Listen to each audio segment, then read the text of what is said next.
तरफ by E आराम से अपने रेस्ट रूम में लौट आया। वह बिस्तर पर पालथी मारकर बैठ गया। मेडिटेशन लगाते समय वह अनजाने में कियान रेनक्सू की शांत व पवित्रता और हुलियाना के कामुक व जीवंत रूप का आनंद ले रहा था।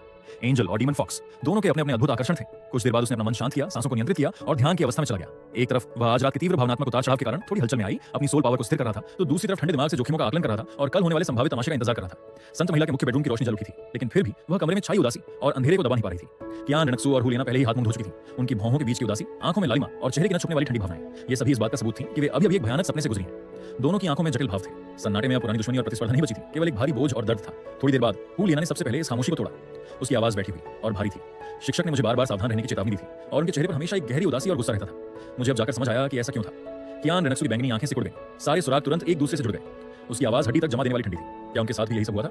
शायद हाँ, हुलियाना ने कड़वाहट से सिर हिलाते हुए कहा। जब एक डोलो शिक्षक भी इससे नहीं बच सके, तो इस दुश्मन की विचित्रता और भयानक रूप हमारी कल्पना से कहीं परे है। अब इन सब बातों पर बहस करने का कोई मतलब नहीं है। कियान रेनक्सू ने अपने भीतर उमड़ते जज्बातों को जबरदस्ती दबाया। अब उसके पास सिर्फ एक ठंडा फैसला बचा था। बात यहाँ तक पहुंच चुकी है तो सबसे जरूरी बात यह है कि किसी भी कीमत पर उस चक्कर हमला करने वाले बुज़दिल को बाहर निकाला जाए। हाँ, हुलियाना की आंखों में नफरत की आग भड़क उठी। हमें उसे हर हाल में ढूंढना होगा और उसे टुकड़े टुकड़े करने होंगे। बीती बातें, आपसी दूरियां और खींचातान, सब कुछ इस साझा अपमान और असीम नफरत के आगे पूरी तरह गायब हो गया। दोनों ने इस अजीबोगरीब टाइम एबिलिटी वाले दुश्मन को ढूंढ निकालने के लिए हाथ मिला लिया और एक गठबंधन बना लिया। लेकिन कई दिन बीत गए। उन्होंने सेंटेंस हॉल के सभी कर्मचारियों के रिकॉर्ड और आत्मा शक्ति के अवशेषों को खंगाल डाला और सभी अजीब, कोई भी असामान्य घटना नहीं हुई। और अंत में जैसा कि बीबी डोंग के साथ हुआ था, उनके हाथ कुछ नहीं लगा। समय की छाया में छिपा हुआ दुश्मन पीछे कोई भी ऐसा निशान नहीं छोड़ गया था जिससे उसका पता लगाया जा सके। ऐसा लगता था जैसे उसकी गतिविधियां सोच सामान्य समय और स्थान से परे थी। कियान रेनक्सू ने एंजल ट्रायल्स के लिए एंजल टेंपल में जाने का भी प्रयास किया, लेकिन एंजल गॉड ने भी चुप्पी साध रखी और कोई जवाब नहीं दिया। निराशा और गुस्सा जहर की तरह दिन रात उनके मन को दीमक की तरह चाट रहे थे। वहीं इस पूरे तूफान का मुख्य सूत्रधार बाई है सेंटेंस हॉल की सुरक्षा प्रणाली में एकदम सटीक रूप से समाया हुआ था। वह हर दिन समय पर पहरा देता, एकदम सीधा और सतर्क खड़ा रहता और इतना लो प्रोफाइल, शालीन रहता कि लगभग अदृश्य जैसा लगता था। हर किसी की नजर में वह बस एक साधारण सोल सेट गार्ड था जो सिफारिशी दम पर अंदर आया था और अपना काम ईमानदारी से करता था। स्पिरिट हॉल में हलचल मचाने वाली उस छाया से उसका कोई लेना देना नहीं दिखता था। इस बेहतरीन मुखौटे के कारण वह तूफान के केंद्र के किनारे पर पूरी तरह सुरक्षित खड़ा होकर अपने शिकार की बेचैनी और निराशा को ठंडे दिमाग से देख रहा था। इस दोपहर बाई ने जैसे ही अपनी ड्यूटी बदली, उसने देखा कि बैंगनी सुनहरे कपड़ों में एक भव्य और राजसी रूप अपने सेवकों से घिरा चला आ रहा था। वह स्वयं पोप बीबी डोंग थी। उनके कदम भारी थे, उनकी बैंगनी आंखों में एक न पिघलने वाली बर्फीली ठंडक जमी हुई थी और एक हल्की सी थकावट भी थी जिसे आसानी से देखा नहीं जा सकता था। उनके आसपास का शांत और आने वाले तूफान का एहसास कर रहा था। उनकी नजर पहरेदारों पर पड़ी, लेकिन वे बाई है और रोजर पर जरा भी रुके बिना सीधे मुख्य महल में चली गई। महल के अंदर हुलियाना और कियान रेनक्सू मार्शल सोल हॉल के नक्शे को सामने रखे खोए खोए मन से देख रही थी। बीबी डोंग के अचानक आने पर दोनों तुरंत होश में आई और उठकर प्रणाम किया। शिक्षक, पोप महोदया। बीबी डोंग ने अपने सभी सेवकों को बाहर भेज दिया। उनकी बैंगनी आंखें धीरे धीरे दोनों पर घूमी। उन्होंने दोनों की आंखों के नीचे के काले घेरों और उनकी सोल पावर की अस्थिरता को भांप लिया। कमरे का सन्नाटा इतना भारी था कि सांस लेना मुश्किल हो रहा था। अंत में वे बोली, उनकी आवाज में एक अकाट्य और गहराई तक छेद कर देने वाली ताकत थी। नाना शिवेर, तुम दोनों इन दिनों मानसिक रूप से परेशान दिख रही हो और छुप-छुप कर काफी हलचल कर रही हो। आखिर क्या बात है? हुलियाना का दिल दहल गया। उसने सिर झुकाकर कहा, शिक्षक को प्रणाम। आपकी शिष्या केवल सुश्री कियान रेनक्सू के साथ कल्टीवेशन की कठिनाइयों पर चर्चा कर रही थी और कोई बात नहीं है। कियान रेनक्सू ने भी ठंडे स्वर में कहा, पोप महोदया की चिंता के लिए धन्यवाद। ये कुछ निजी मामले हैं, आपको परेशान करने की आवश्यकता नहीं है। निजी मामले? बीबी डोंग की आवाज अचानक से तीखी हो गई और उनकी उंगलियों ने हत्थे पर दस्तक दी। तुम लोगों को क्या लगता है मैं अंधी हूं या बेवकूफ? नाना, तुम्हारी आंखें घबराहट में भटक रही हैं और तुम्हारी आत्मा शक्ति अस्थिर है। शिवेर, तुम्हारी सांसें अटकी हुई हैं और तुम्हारा मन अशांत है। क्या ये साधना पर चर्चा करने जैसा लगता है? सच सच बताओ, आखिर हुआ क्या है? एक टाइटल्ड डोलो का भयानक दबाव अचानक पूरे कमरे पर आ गया। हुलियाना कांप उठी और उसका मानसिक संयम पल भर में टूट गया। मन में जमा दर्द और डर एक साथ छलक पड़ा और उसकी आंखों में आंसू भर आए। कियान रेनक्सू ने अपने होंठ कसकर भींच लिए और आस्तीन के अंदर उसके हाथ मुट्ठी बनकर भींच गए। वह बीबी डोंग के सामने अपनी कमजोरी नहीं दिखाना चाहती थी, लेकिन वह भी जानती थी कि अब इसे और छुपाया नहीं जा सकता। दोनों की प्रतिक्रिया देखकर बीबी डोंग के दिल में अशुभ आशंका और गहरी हो गई। अब गोल गोल बातें न करते हुए उसने सीधे मुद्दे पर वार किया। उसकी आवाज चाकू की तरह ठंडी थी। क्या तुम दोनों के साथ भी कोई ऐसी अनहोनी घटना हुई है? कोई ऐसी चीज जिसे तुम समझ नहीं पा रही हो, या तुम्हारी याददाश्त में कोई खालीपन आ गया है? यह वाक्य दोनों के कानों में बिजली की कड़क की तरह गूंज उठा। हुलियाना ने झटके से अपना सिर उठाया और उसके आंसू बह निकले। कियान रेनक्सू की पुतलियां सिकुड़ गईं और वह बीबी डोंग को एकटक घूरने लगी। उसने बीबी डोंग की आंखों में ठीक वही दर्द और भीषण गुस्सा देखा जो वह खुद महसूस कर रही थी। अब किसी शब्द की जरूरत नहीं थी, सब कुछ पूरी तरह साफ हो चुका था। शिक्षक, हुलियाना सिसकियां लेते हुए रो पड़ी। उससे बात तक पूरी नहीं बोली जा रही थी। बीबी डोंग ने धीरे धीरे अपनी आंखें बंद कर लीं। उसके बेहद खूबसूरत चेहरे पर असहनीय दर्द की एक ऐंठन दौड़ गई। भले ही उसे पहले से ही इस बात का शक था, लेकिन अपनी आंखों से यह सच साबित होते देखना कि जिस शिष्य को वह जान से ज्यादा चाहती थी और जो बेटी उसके खून से जुड़ी थी, वे दोनों भी उस शैतान के चंगुल से नहीं बच सकी। आकाश को चीर देने वाला गुस्सा और हड्डियों तक उतर जाने वाली बेबसी के एहसास ने एक पल में बीबी डोंग के दिल को खींच लिया। वह सर्वशक्तिमान पोप थी, एक पीक डॉलो थी, लेकिन फिर भी वह अपने सबसे करीबी लोगों की रक्षा नहीं कर सकी। यहाँ तक कि वह खुद भी इससे बच नहीं पाई थी। जब उसने दोबारा अपनी आंखें खोली तो उसकी आंखों में केवल एक अतल और अथाह ठंडा सन्नाटा बचा था। उसकी सारी भावनाएं जम चुकी थी। दुश्मन की चालें बेहद विचित्र और रहस्यमयी है। उसकी क्षमता हमारी समझ से कहीं परे है। यहाँ तक कि मैं भी उसे समय रहते महसूस नहीं कर सकती या बाद में उसका पीछा नहीं कर सकती। तुम दोनों जिस दर्द से गुजरी हो, मैं उसे समझती हूँ। ये दो शब्द कहने में भले ही हल्के लग रहे थे, लेकिन उनका वजन लोहे के हुक की तरह भारी था। इस एक बात ने उन तीनों, बीबी डोंग, कियान रेनक्सू और हुलियाना, को हमेशा के लिए बदले की एक ही नाव में बांध दिया था। उसने अपने भीतर उमड़ते तूफान को जबरदस्ती दबाया और उसकी आवाज लोहे जैसी कठोर और ठंडी थी। उसने आदेश दिया, इसके बाद नाना, तुम्हें अपनी कल्टीवेशन दोगुनी करनी होगी। तुम्हारी ताकत में हल्की सी भी बढ़त भविष्य में सबसे मुख्य हथियार साबित हो सकती है। और जहां तक तुम्हारी बात है, उसने कियान रेनक्सू की तरफ देखा। उसकी टोन में कोई इनकार की गुंजाइश नहीं थी। अगर कोई बेहद जरूरी काम न हो तो जितनी जल्दी हो सके त्यान दो, साम्राज्य वापस लौट जाओ। सोल सिटी अब सुरक्षित जगह नहीं रह गई है। वह खुद अपनी रक्षा नहीं कर पा रही थी, दूसरों की रक्षा करना तो दूर की बात थी। कियान रेनक्सू को यहाँ से भेजना ही इस समय सबसे लाचार लेकिन सबसे व्यावहारिक फैसला था। कियान रेनक्सू की आंखों में एक उलझन भरी लहर उठी। उसका अहंकार उसे इस तरह बेबसी में भागने की इजाजत नहीं दे रहा था, लेकिन उसके दिमाग ने उसे समझाया कि यहाँ रुकने से वह सिर्फ अपने आप को खतरे में डालेगी। दुश्मन को ढूंढने में इसका कोई फायदा नहीं होगा। बीबी डोंग ने आगे कुछ नहीं कहा। उसने दोनों को एक गहरी नजर से देखा। उस नजर में एक ऐसी चिंता छुपी थी जिसे उसने कभी खुले तौर पर स्वीकार नहीं किया था। और फिर मुड़कर हॉल से बाहर निकल गई। मुख्य महल से बाहर निकलते ही ढलते सूरज की पीली धूप बेबी डोंग पर पड़ी। उसके कदम एक पल को रुके और उसकी नजर दोनों तरफ पहरा दे रहे गार्ड्स पर पड़ी। रोजर घबराहट में मुट्ठियां भींच रहा था, जबकि बाई अभी भी एकदम सीधा खड़ा था और उसकी नजरें सीधे सामने थी। दो साधारण सोल सेट गार्ड्स। उसकी नजर में रास्ते में पड़े पत्थरों से ज्यादा कुछ नहीं थे, जिन पर थोड़ा सा भी ध्यान देने की जरूरत नहीं थी। उसने सपने में भी नहीं सोचा था कि जिस शैतान ने पूरे स्पिरिट हॉल को खौफ में डाल रखा है, वह ठीक उसकी आंखों के सामने खड़ा था। बेबी डोंग बिना कोई हाव भाव दिखाए अपने सेवकों के साथ चली गई और उसका साया जल्द ही गलियारे के आखिरी छोर पर गायब हो गया। पहरेदारी पर खड़ा बाई है जब तक कि बेबी डोंग की आकृति पूरी तरह ओझल नहीं हो गई, तब तक एकदम शांत रहा। उसके बाद उसने बहुत सूक्ष्म तरीके से अपनी सांसों को सामान्य किया। महल के अंदर अब सिर्फ कियान रेनेक्सो और हुलियाना ही बची थी, जो एक दूसरे के सामने खामोश बैठी थी। खिड़की के बाहर पूरी तरह अंधेरा छा चुका था। जलते हुए दियों की ठंडी रोशनी में सिर्फ कभी न खत्म होने वाली बेबसी और घुटने की भावना फैली हुई थी। साथ ही सिर पर लटकी वो अनजान तलवार थी, जिसका न जाने कब दोबारा हमला हो जाए। ये डर समय के साई की तरफ से मंडरा रहा था। सेंटेस हॉल के बाहरी इलाके के पूर्वी गलियारे के प्रवेश द्वार पर ठंडी शाम की हवा चलने लगी थी, जो हल्की ठंडक ला रही थी। बाएं ढलते अंधेरे के बीच खड़ा था। उसके कवच पर दियों की ठंडी रोशनी चमक रही थी। उसकी नजरें एक बार फिर मुख्य महल की दूसरी मंजिल की उस खिड़की पर टिक गईं, जहां रोशनी जल रही थी। उसकी आंखों की गहराई में आनंद की यादों, अशांति और ठंडे गणित की एक हल्की सी चमक चुपचाप उभर आई। पिछली बार वहां जाने के बाद से थोड़ा समय बीत चुका था। संभवतः बेबी डोंग को कियान रेनेक्सो और हुलियाना के साथ हुए हादसे के बारे में पता चल चुका होगा। सब कुछ जानने वाले इंसान की नाक के नीचे दोबारा हमला करने का यह विचार एक अजीब और घातक आकर्षण लेकर आया था। जैसे जैसे रात गहरी होती गई, काम शुरू करने का सबसे सही समय आ गया और वह समय यही था। बाएं की आंखों में एक सुनहरी चमक उठी। उसने अपने मन की गहराई में मौजूद उस प्राचीन चांदी सफेद घड़ी से संपर्क साधा। टाइम स्टॉप, समय को रोकने की क्षमता चालू हो गई। बाई ने जल्दी से अपने कवच का कुछ हिस्सा उतारकर छिपा दिया। उसका शरीर किसी साए की तरह ठहरे हुए अंधेरे में गायब हो गया। वह पहले से जाने पहचाने रास्तों का इस्तेमाल करते हुए समय में जमे हुए सभी पहरेदारों और दासियों से बचता हुआ चुपचाप मुख्य महल में घुस गया। बिना कोई आवाज किए वह दूसरी मंजिल पर पहुंचा और उस जाने पहचाने कमरे का दरवाजा हल्के से ढकेल कर खोल दिया। कमरे के अंदर की हवा बहुत भारी थी, जहां न पिघलने वाली उदासी और निराशा छाई हुई थी। कियान रेनेक्सो और हुलियाना बिस्तर पर नहीं थी, बल्कि कमरे के अलग-अलग कोनों में रखी आराम कुर्सियों पर बैठी हुई थी। कियान रेनेक्सो के सामने एक छोटी मेज पर सोल हॉल के शुरुआती दौर के नक्शे खुले पड़े थे। उसकी उंगली नक्शे के एक हिस्से पर रुकी हुई थी। उसकी बैंगनी आंखें नीचे झुकी हुई थी, लेकिन उनकी नजरें शून्य और बेजान थीं। उसकी भौहें कसी हुई थीं और उसके बेहद खूबसूरत चेहरे पर कभी न घटने वाली उदासी व ठंडे गुस्से की परत छड़ी हुई थी। दूसरी तरफ हुलियाना खिड़की के पास रखी दूसरी कुर्सी पर बैठी थी। उसके हाथ में दुर्लभ आत्माओं के रिकॉर्ड वाली एक प्राचीन किताब थी, लेकिन किताब का पन्ना काफी देर से पलटा नहीं गया था। वह हल्का सा सिर चकिए खिड़की के बाहर समय में ठहरी हुई रात को देख रही थी। उसकी आकर्षक आंखों की चमक खो चुकी थी। वहां बस गहरी चिंता, थकावट और एक न छुपने वाला डर बचा था। वह अनजाने में ही अपने बालों की एक लट को उंगलियों से घुमा रही थी। उनके होंठ सूखकर सफेद पड़ चुके थे। भले ही दोनों जानकारी खंगालने और उस धुंधले से सुराग को ढूंढने की कोशिश कर रही थी, लेकिन उनके चेहरों पर पसरा दुख और आंखों का खालीपन डर उनके भीतर की अंतहीन पीड़ा और बेबसी को साफ बयां कर रहा था। उनकी पुरानी दुश्मनी की जगह अब एक जैसी बदकिस्मती के भारी बोझ और भयानक दबाव ने ली थी। इस समय की यह खामोशी किसी तबाही के बाद छा जाने वाली सन्नाटे जैसी लग रही थी। बाई हे दरवाजे पर खड़ा रहकर दुख और उदासी में डूबी इन दो सुंदरियों के इस दृश्य का शांति से आनंद ले रहा था। फिर वह धीरे-धीरे कमरे के अंदर आया। इस पूरी तरह शांत माहौल में उसके कदमों की आहट साफ सुनी जा सकती थी। उसकी नजरें कियान रेनेक्सो के ठंडे व खूबसूरत लेकिन उदास चेहरे और हुलियाना के आकर्षक मगर थके मांदे व परेशान चेहरे पर घूमती रहीं। इसके बाद उसने बिना किसी झिझक के बहुत ही अभ्यस्त अंदाज में काम शुरू किया। बाह्य ने कियान रेनेक्सो को गोद में उठाया और फिर हुलियाना को उठाकर कियान रेनेक्सो के पास ही लिटा दिया। इसके बाद उसने बड़ी सफाई से दोनों को ठीक से व्यवस्थित किया। फिर उनकी ड्रेसिंग टेबल, श्रृंगार मेज से एक कलम उठाई और दोनों की नरम हथेलियों को ऊपर की ओर फैलाया। उसने कियान रेनेक्सो और हुलियाना दोनों की हथेली पर लिखा, तुम्हारी याद में बीती रात। अक्षर काफी घसीटकर और जानबूझकर बच्चों की चित्रकारी की तरह लिखे गए थे, लेकिन उनमें एक अजीब सी आत्मीयता थी। कलम को वापस रखकर उसने दोनों के हाथों को धीरे से पुरानी जगह पर रख दिया, ताकि ऐसा लगे कि वे खुद उसी स्थिति में थी। ये सब करने के बाद उसने एक बार फिर सब कुछ रखा और बिना रुके दोनों सेंटेंसेस पर आखिरी नजर डालते हुए छाया में विलीन हो गया। वह बिना कोई आवाज किए कमरे से बाहर निकला और उसी रास्ते से वापस लौट गया। पहरेदारी की जगह पर पहुंचकर उसने जल्दी से अपना कवच पहना और वापस सावधान की मुद्रा में खड़ा हो गया। मन ही मन उसने दोहराया, टाइम स्टॉप समाप्त। कियान रेनेक्सो और हुलियाना लगभग एक ही साथ उस सुन्नता और खोएपन की स्थिति से चौंक कर बाहर आई। उनके शरीर में एक हल्की सी कंपन हुई और दोनों के चेहरे पीले पड़ गए। बिना कुछ देखे भी वे समझ चुकी थीं कि क्या हुआ है। तभी दोनों को अपनी हथेलियों में एक अजीब सी हल्की खुजली महसूस हुई। जैसे ही उन्होंने अपनी हथेलियां खोली, वे घसीट कर लिखे हुए अक्षर किसी लाल गर्म लोहे की सुई की तरह सीधे उनकी आंखों में चुभ गए। तुम्हारी याद में बीती रात। ये पढ़ते ही कियान रेनेक्सो ने झटके से अपनी मुट्ठी भींची। उसकी उंगलियां सफेद पड़ गईं और उसका पूरा शरीर बेकाबू होकर कांपने लगा। फिर से वही हुआ। एक बार फिर वह दुश्मन बिना किसी रोक टोक के जैसे किसी सुनसान जगह में आया हो अंदर घुसा और उन्हें जरा भी एहसास तक नहीं हुआ। हुलियाना का चेहरा पल भर में कागज की तरह सफेद पड़ गया। उसने अपने निचले होंठ को इतने जोर से दबाया कि वह लगभग कटने ही वाला था। उसका शरीर हल्का सा डगमगाया। इस तरह पूरी तरह किसी की उंगलियों पर नाचना, जहां विरोध की एक छोटी सी गुंजाइश भी न हो। यह एहसास सीधे मिले किसी शारीरिक जख्म से भी ज्यादा अंदर तक तोड़ देने वाला था। गुस्सा अपनी आखिरी हद तक पहुंच चुका था, लेकिन वह गले की गहराई में घुटकर एक बेबस और असहाय सिसकी बनकर ही रह गया। शोर मचाए तो कैसे मचाए, किससे शिकायत करें? जब खुद बेबी डोंग भी इसके सामने पूरी तरह बेबस थी, तो वे दोनों कर ही क्या सकती थीं? अथाह गुस्सा और हड्डियों को जमा देने वाला सन्नाटा एक दूसरे में सिमट गए, जो आखिरकार एक गहरी लाचारी और उससे भी तीव्र छिपाकर रखी जाने वाली शर्मिंदगी व गुस्से में बदल गए। मैं कल सुबह ही यहाँ से निकल जाऊंगी और तियान दो साम्राज्य वापस लौट जाऊंगी। उसकी आवाज बर्फ की तरह ठंडी और एक कठोर चीख जैसी भारी थी। यहाँ से जाना कोई हार मानकर पीछे हटना नहीं था, बल्कि यही एकमात्र रास्ता था जो इस समय उसे समझ आ रहा था। यह इस भयानक सपने जैसे चक्कर से निकलने का एकमात्र संभव तरीका था। कम से कम उस स्थान से दूर जाना जिससे शैतान ने अपना मुख्य निशाना बना रखा था, यानी सोल हॉल के केंद्र से बाहर निकलना। हुलियाना ने अपना सिर उठाया और धुंधली आंसू भरी आंखों से कियान रेनेक्सो की तरफ देखा। उसने कुछ कहने के लिए मुंह खोला, लेकिन अंत में केवल भारी मन से अपना सिर हिला दिया। मैं अपनी साधना को दोगुना कर दूंगी और खुद को मजबूत बनाऊंगी। जब मैं पर्याप्त शक्तिशाली हो जाऊंगी, तभी शायद उस साए पिशाच को पकड़ डीनी लेने का कोई मौका मिले। दबाव और तनाव से भरी नसों के बीच दिन बीतते गए। कियान रेनेक्सो अगली सुबह चुपचाप सोल सिटी छोड़कर तियान दो साम्राज्य लौट गए, ताकि शू किंग के रूप में अपना मिशन जारी रख सके। हालांकि उसके दिल की गहराइयों में अब एक कभी न खत्म होने वाली सतर्कता और हड्डी तक उतरी कड़वी नफरत दब चुकी थी। दूसरी ओर हुलियाना ने खुद को लगभग पागलों जैसी कल्टीवेशन में झोंक दिया। वह अपनी सोल पावर को बढ़ाने की थकावट से उस डर, लाचारी और छल कपट के दंश को सुन्न करने की कोशिश कर रही थी। ड्यूटी बदलने का दिन आ गया। बाह्य और रोजर की संत महल के बाहरी इलाके की ड्यूटी खत्म हो गई और उन्हें वापस पोप पैलेस के मुख्य द्वार की पहरेदारी पर तैनात कर दिया गया। स्थान का यह बदलाव बाह्य के लिए केवल एक ज्यादा जाने पहचाने और प्रतीकात्मक मंच पर कदम रखने जैसा था। आज मौसम साफ था। धूप में पोप पैलेस भव्य और गंभीर नजर आ रहा था, जिसके 6 विशाल खंभे एक गंभीर छाया ढाल रहे थे। बाह्य और रोजर चांदी के कवच में सजे, हाथों में भाला थामे, मुख्य द्वार के बाईं ओर 2 बेजान धातु की मूर्तियों की तरह खड़े थे। दूर से जाने पहचाने कदमों की आहट सुनी थी। सेवकों से घिरा एक बैंगनी सुनहरा रूप धीरे धीरे आगे बढ़ रहा था। पोप बेबी डोंग हाथ में राजदंड थामे और सिर पर बैंगनी सुनहरा मुकुट पहने आ रही थी। उनके बेहद खूबसूरत चेहरे पर शाही गरिमा छाई हुई थी और उनके कदम स्थिर थे, लेकिन अगर कोई ध्यान से देखता तो पा सकता था कि उनकी भौहों के बीच का सन्नाटा और ठंडापन पहले से कहीं ज्यादा गहरा चुका था। उनकी बेटी और शिष्या दोनों एक के बाद एक हादसे का शिकार हुई थी और दुश्मन का अब भी कोई पता नहीं था। ये उनके अधिकार और क्षमता दोनों पर बहुत बड़ा आघात था। वह सीधे महल के दरवाजे की ओर बढ़ी। उनकी नजरें हमेशा की तरह गार्ड्स पर पड़ी, लेकिन कहीं रुकी नहीं। बाई हे और रोजर ने झुककर प्रणाम किया। ठीक उसी पल जब बेबी डोंग महल की दहलीज लांघने ही वाली थी और उनका शरीर दरवाजे के अंदर और बाहर के प्रकाश व छाया के संगम पर था, बाई हे की झुकी हुई पलकों के पीछे एक सुनहरी रोशनी चमक उठी। Clock speed, time stop. एक ही पल में एब्सोल्यूट डोमेन फैल गया। विशाल पोप पैलेस, दरवाजे पर प्रणाम की मुद्रा में जमा हुआ रोजर, दूरी पर स्थिर खड़े सेवक, हवा में तैरते हुए धूल के कण और यहां तक कि महल के अंदर से हल्की सी आ रही रोशनी, सब कुछ अचानक से रुक गया।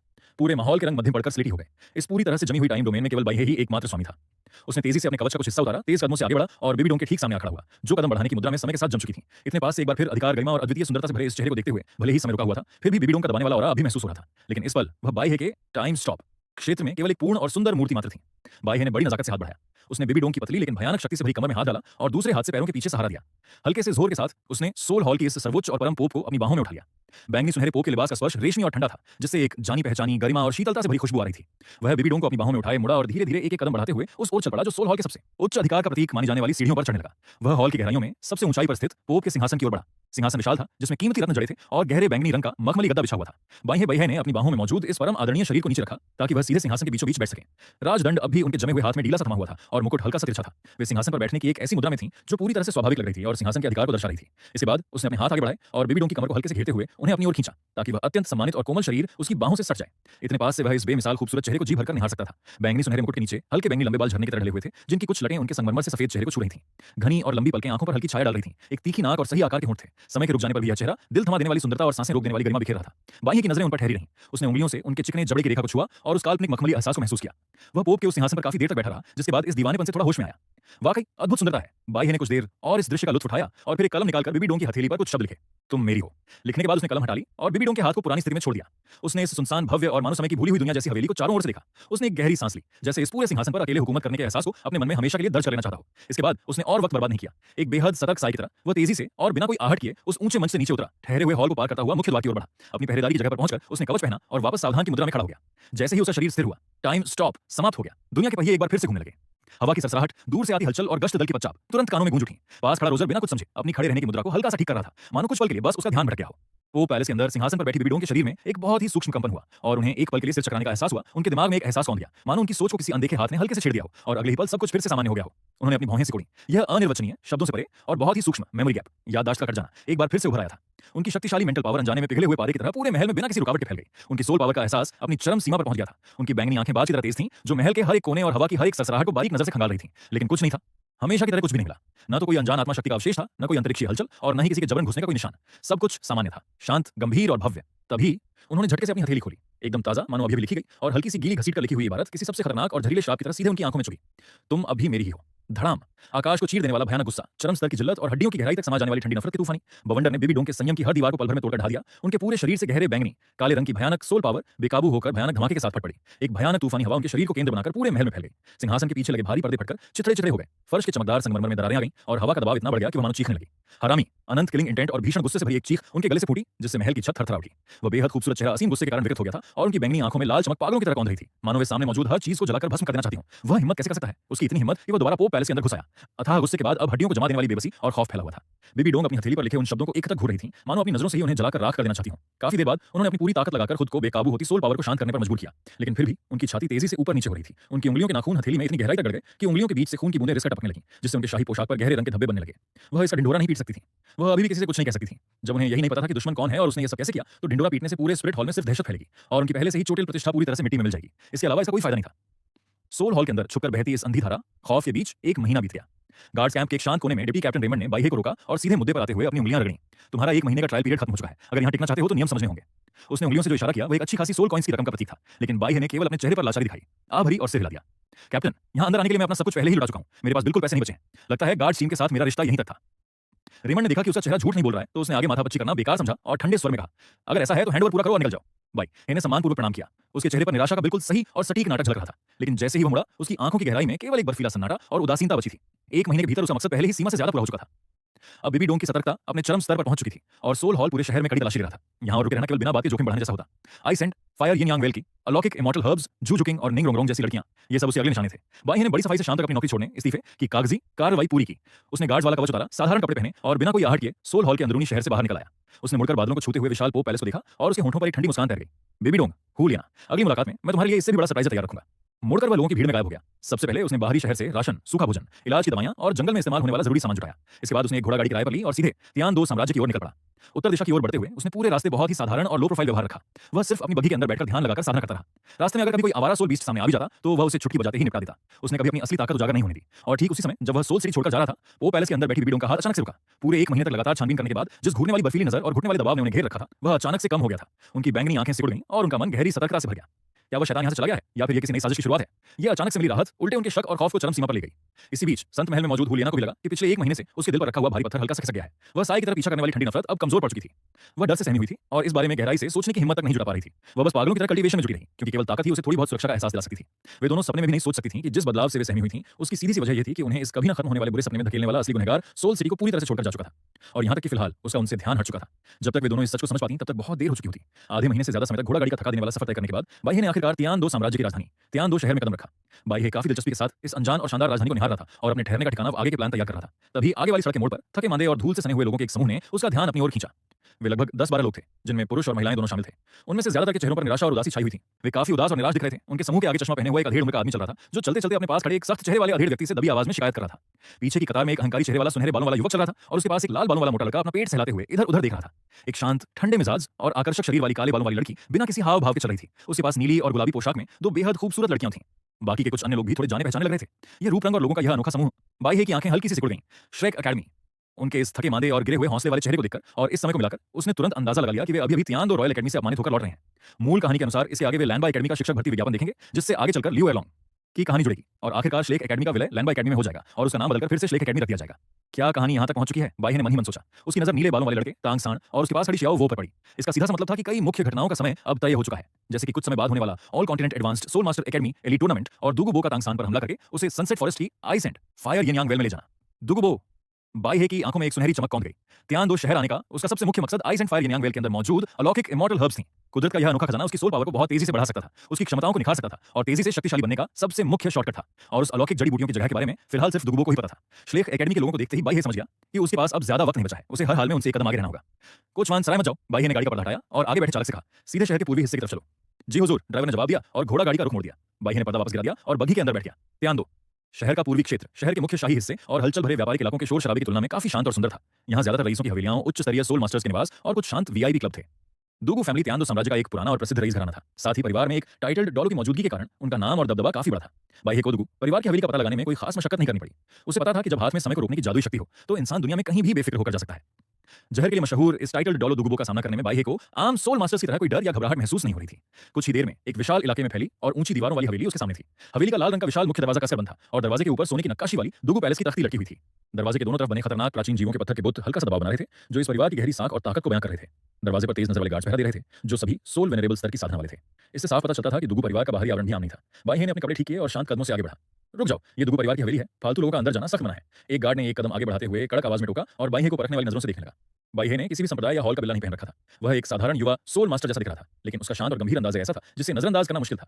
बाई अपने कदम रोककर शांत स्वर में बोला, कृपया अंदर खबर पहुंचा दें, मुझे सुश्री दुगु यान या वरिष्ठ दुगुबो से एक बेहद जरूरी काम के सिलसिले में मिलना है।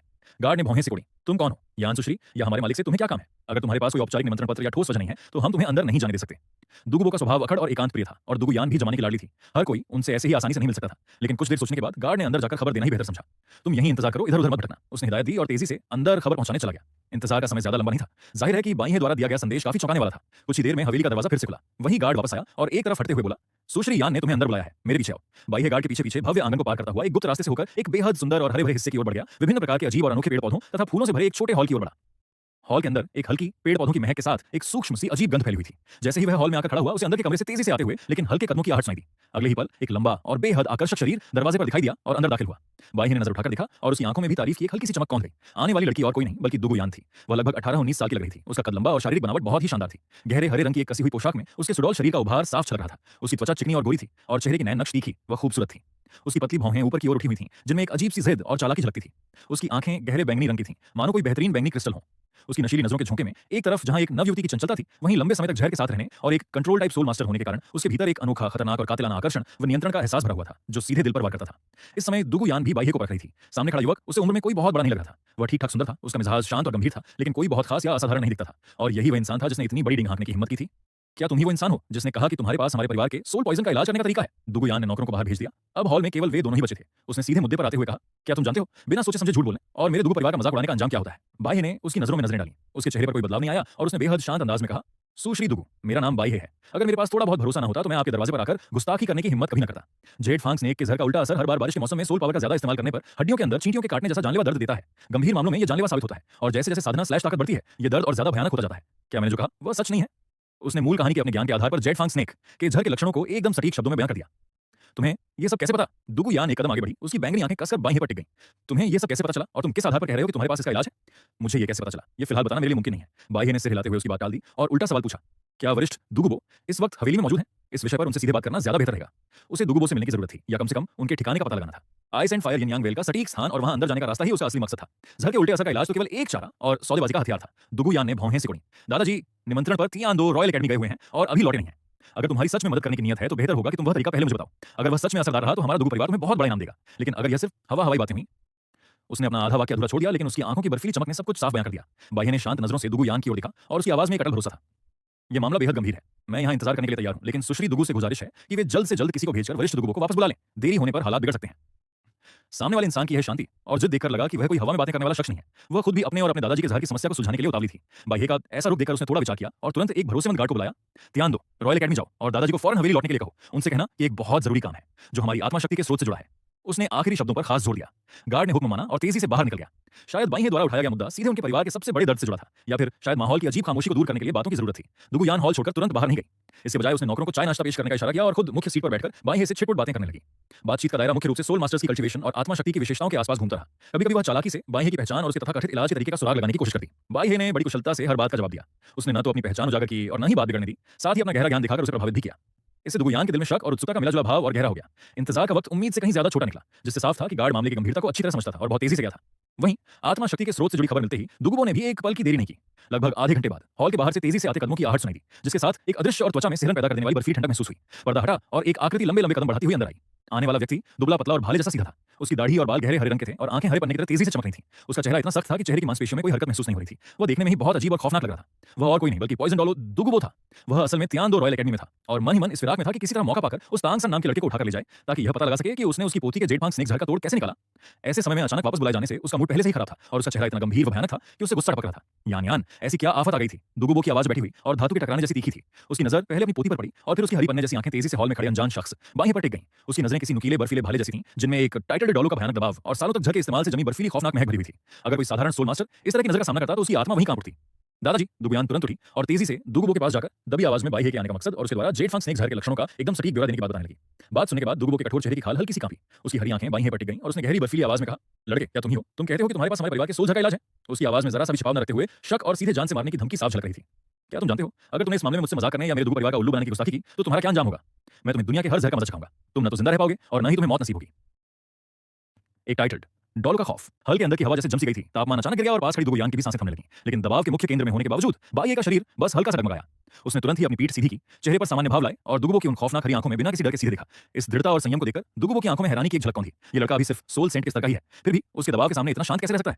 दुगु वरिष्ठ की प्रतिष्ठा इतनी महान है, भला मुझ जैसा छोटा व्यक्ति आपके साथ मजाक करने की हिम्मत कैसे कर सकता है? बाह्य ने बिना किसी झिझक के बहुत ही शांत और स्थिर आवाज में कहा, मैं जो कह रहा हूं उसका एक एक शब्द सच है। मेरे पास वास्तव में एक ऐसा तरीका है जो आपकी और कुमारी दुगु की जेड फॉस्फोर स्नेक के जहर के दुष्प्रभाव को पूरी तरह से खत्म कर सकता है।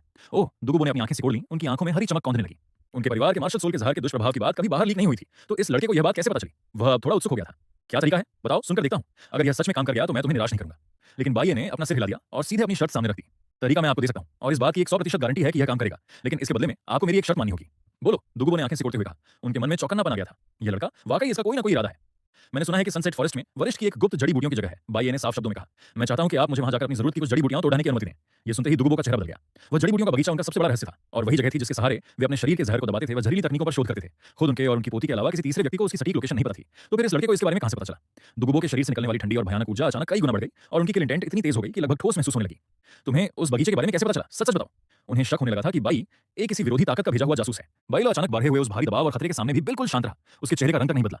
उसने उल्टे एक कदम आगे बढ़ाया और उसकी आवाज में एक अजीब सा आत्मविश्वास था। सीनियर, आपको यह पूछने की आवश्यकता नहीं है कि मुझे यह सब कैसे पता चला। मेरा उद्देश्य केवल औषधि स्रोत में मौजूद कुछ जड़ी बूटियों को प्राप्त करना है। यदि वरिष्ठ को विश्वास है तो यह हम दोनों के फायदे का सौदा है, और यदि विश्वास नहीं है। वह थोड़ा रुका और उसकी निगाहें बिना किसी डर के सीधे दुगुबो की आंखों से जा मिली। तो यह कनिष्ठ अभी यहाँ से चला जाएगा। आप आगे भी इस जहर की जलन को सहते रहिएगा और हर पल अपनी पोती की सुरक्षा को लेकर चिंतित रहिएगा। लेकिन याद रखिएगा, यदि इस बार यह अवसर छूट गया तो आगे ऐसा कोई व्यक्ति जो यह उपाय बता सके कब मिलेगा, इसका कोई ठिकाना नहीं है। दुगुबो ने बैले को घूर कर देखा। उसकी हरी आंखों में अजीब सी चमक तेजी से कौंध रही थी। उसका मन अनिश्चितता और हैरानी से भर गया था। सामने वाला न केवल औषधि स्रोत के बारे में जानता था, बल्कि ऐसा लगता था कि वह यह भी अच्छी तरह जानता है कि जहर का तोड़ उपाय उस औषधि स्रोत से जुड़ा हुआ है। यह बात बिल्कुल अकल्पनीय थी। क्या सच में इसके पास कोई चमत्कारिक नुस्खा है? लेकिन अगर यह कोई ढोंगी है तो इसे ये बेहद गुप्त बातें कैसे पता चली? फायदे और नुकसान को तोलते हुए आखिरकार अपने और अपनी पोती के शरीर में फैले जहर की चिंता भारी पड़ गई।